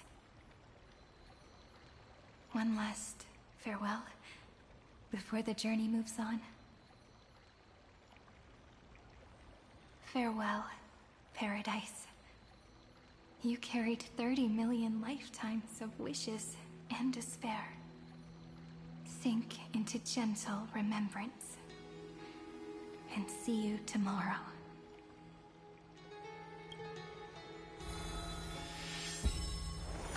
From now on, the world no longer needs a tomorrow promised by prophecies. And the wish Finan could never find and call his own. Someone's finally stepped into its shadow. Whoa! So tall! So cool! Just like the hero on the Oracle cards! It's because he is the very embodiment of a hero. Who are you? So, you've returned to a blank space. But for me, this is the 33,550,337th time, and the last time that I meet you at the end of the world. They're already on their way. Should they cross paths with me, I imagine things may spiral out of control. 30 million... what? And who are they? Ah, pay it no mind, child. Keep looking there. What do you see in him? It looks just like a statue, but... it's weird. He's warm. Like, really warm. Why not listen as well? I hear something. There are cracks all over him, and they're making this sound. Like someone's groaning. It's scary. Is he gonna fall apart? How unfortunate, child. This man would rather fall to pieces than fall to his knees. You might think of me as a sculptor. Across all my years, I only completed 2 pieces. Others may call them masterpieces, but only I know how many regrets they truly hold. Regrets? My first creation left me, long ago. This second one, it was meant to be perfect. I believed it with all my heart. Until this very moment. I don't get it. Are you saying you've changed your mind? I won't change. But I'll admit this. Those 12 stones, unpolished as they are 1,000 times more exquisite than any statue. It's as if they are mocking me, a failed sculptor whose touch can only diminish what was born to shine, until nothing remains. For the first time in my life, I've realized this vessel is merely an avatar made to contain the first genius's paranoia. The seal etched into my mechanical core permits me to pursue only one purpose: destruction. Compared to me, those 12 glowing, unrefined stones may have lived with more freedom than I ever had. Is this your confession, Lord Lycurgus?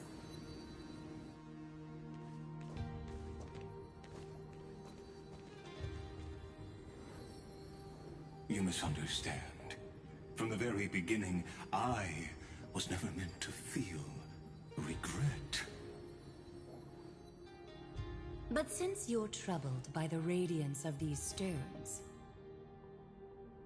perhaps after 30 million futile cycles, you too have realized you're just as much a prisoner of fate.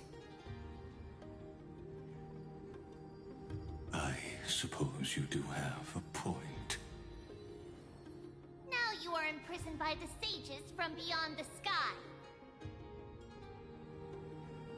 And that is why this will be my last time standing here as the Theoros. Though we stand on opposite sides, we are both waiting for a miracle.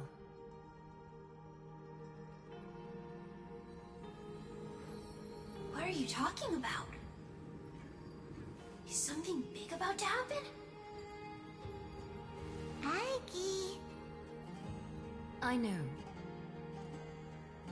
Now that your victory is assured, I trust you won't mind giving us a moment in private. Assured? Oh. Not quite. But I won't stay long. I'd rather not spoil the fun for those deliverers. And besides, after losing everything, the only thing that remains in me is the drive to seek knowledge.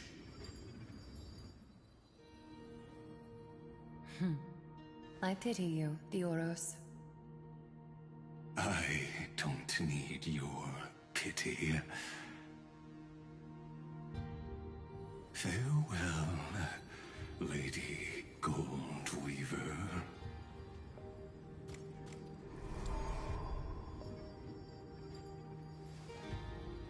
Sorry to keep you waiting, Snowy.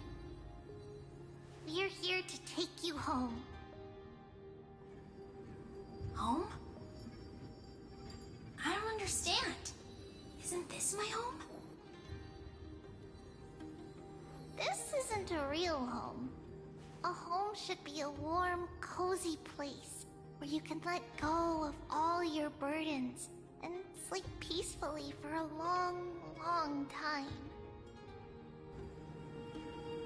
But I can't sleep. Every time I feel drowsy, there's a voice. You mustn't sleep or disaster will come. It sounds really weak, but also kind of strict.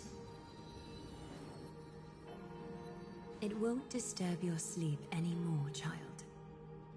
For countless nights, you had no other choice. But now, your mission has come to an end. Join us, and send your own wish towards tomorrow.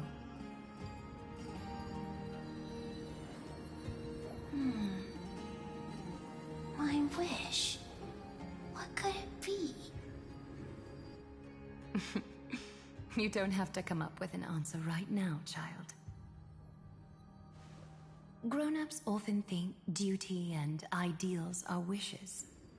But a true wish should be the purest, most beautiful thing of all. It can only take form in the hands of someone who is truly free.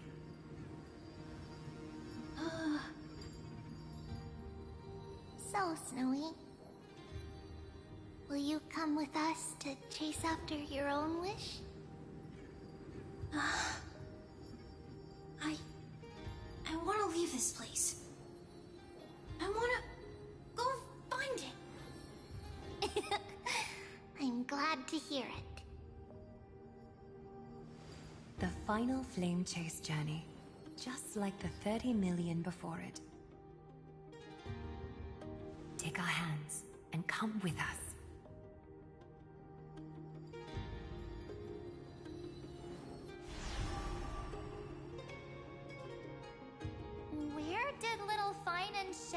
run off to. Look. He's already gone ahead to embrace his destiny.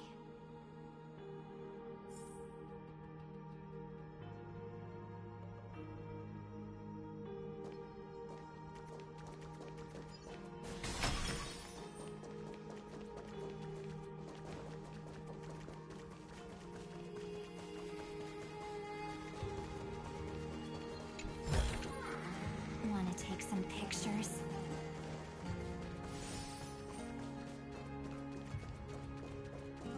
You really took the long way around.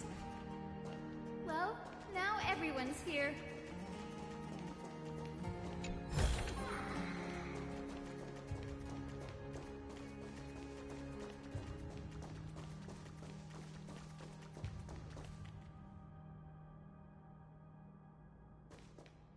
You finally arrived, Deliverers.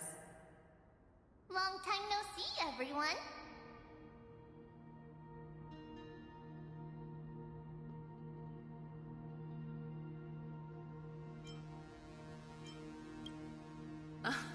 I'm glad to hear that. And even though we've met before, it's still moving to see her seed bloom like this. Woven from remembrance, this garment gleams so brilliantly. Just like the future, we will now weave together for Amphorius. We've reached the end. Yeah. We just have to go through the final passage. Snowy has already gone ahead. What lies behind that door? The first seal upon Iron Tomb was a battlefield, raised from the bones of Finan himself.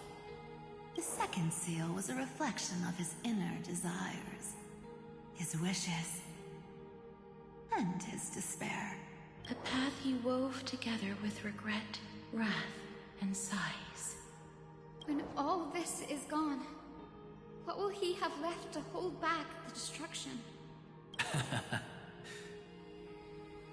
The answer is all but revealed. His traces are everywhere. You can even hear distant heartbeats. But one thing is missing. His sense of self. The world believed Kefli had long since perished. But they held fast, anchored by a sliver of self, standing for 1,000 years to shelter all life from the black tide. What Finan is doing now is no different. And what we must do is also no different. Then let remembrance burn bright like a shooting star, and once more, pierce the long night of slumber.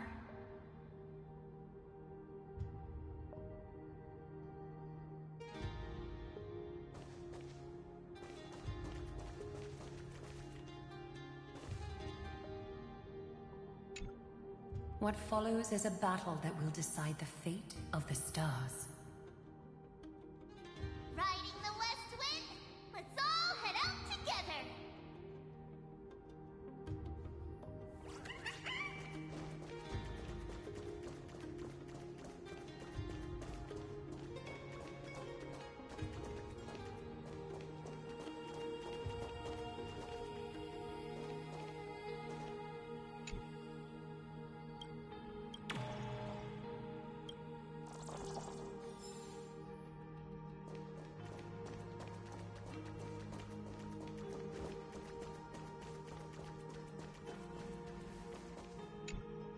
Take a moment to gather yourself. Once you take this step, there's no turning back.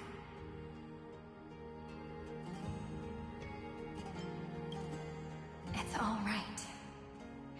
I'll wait for you. We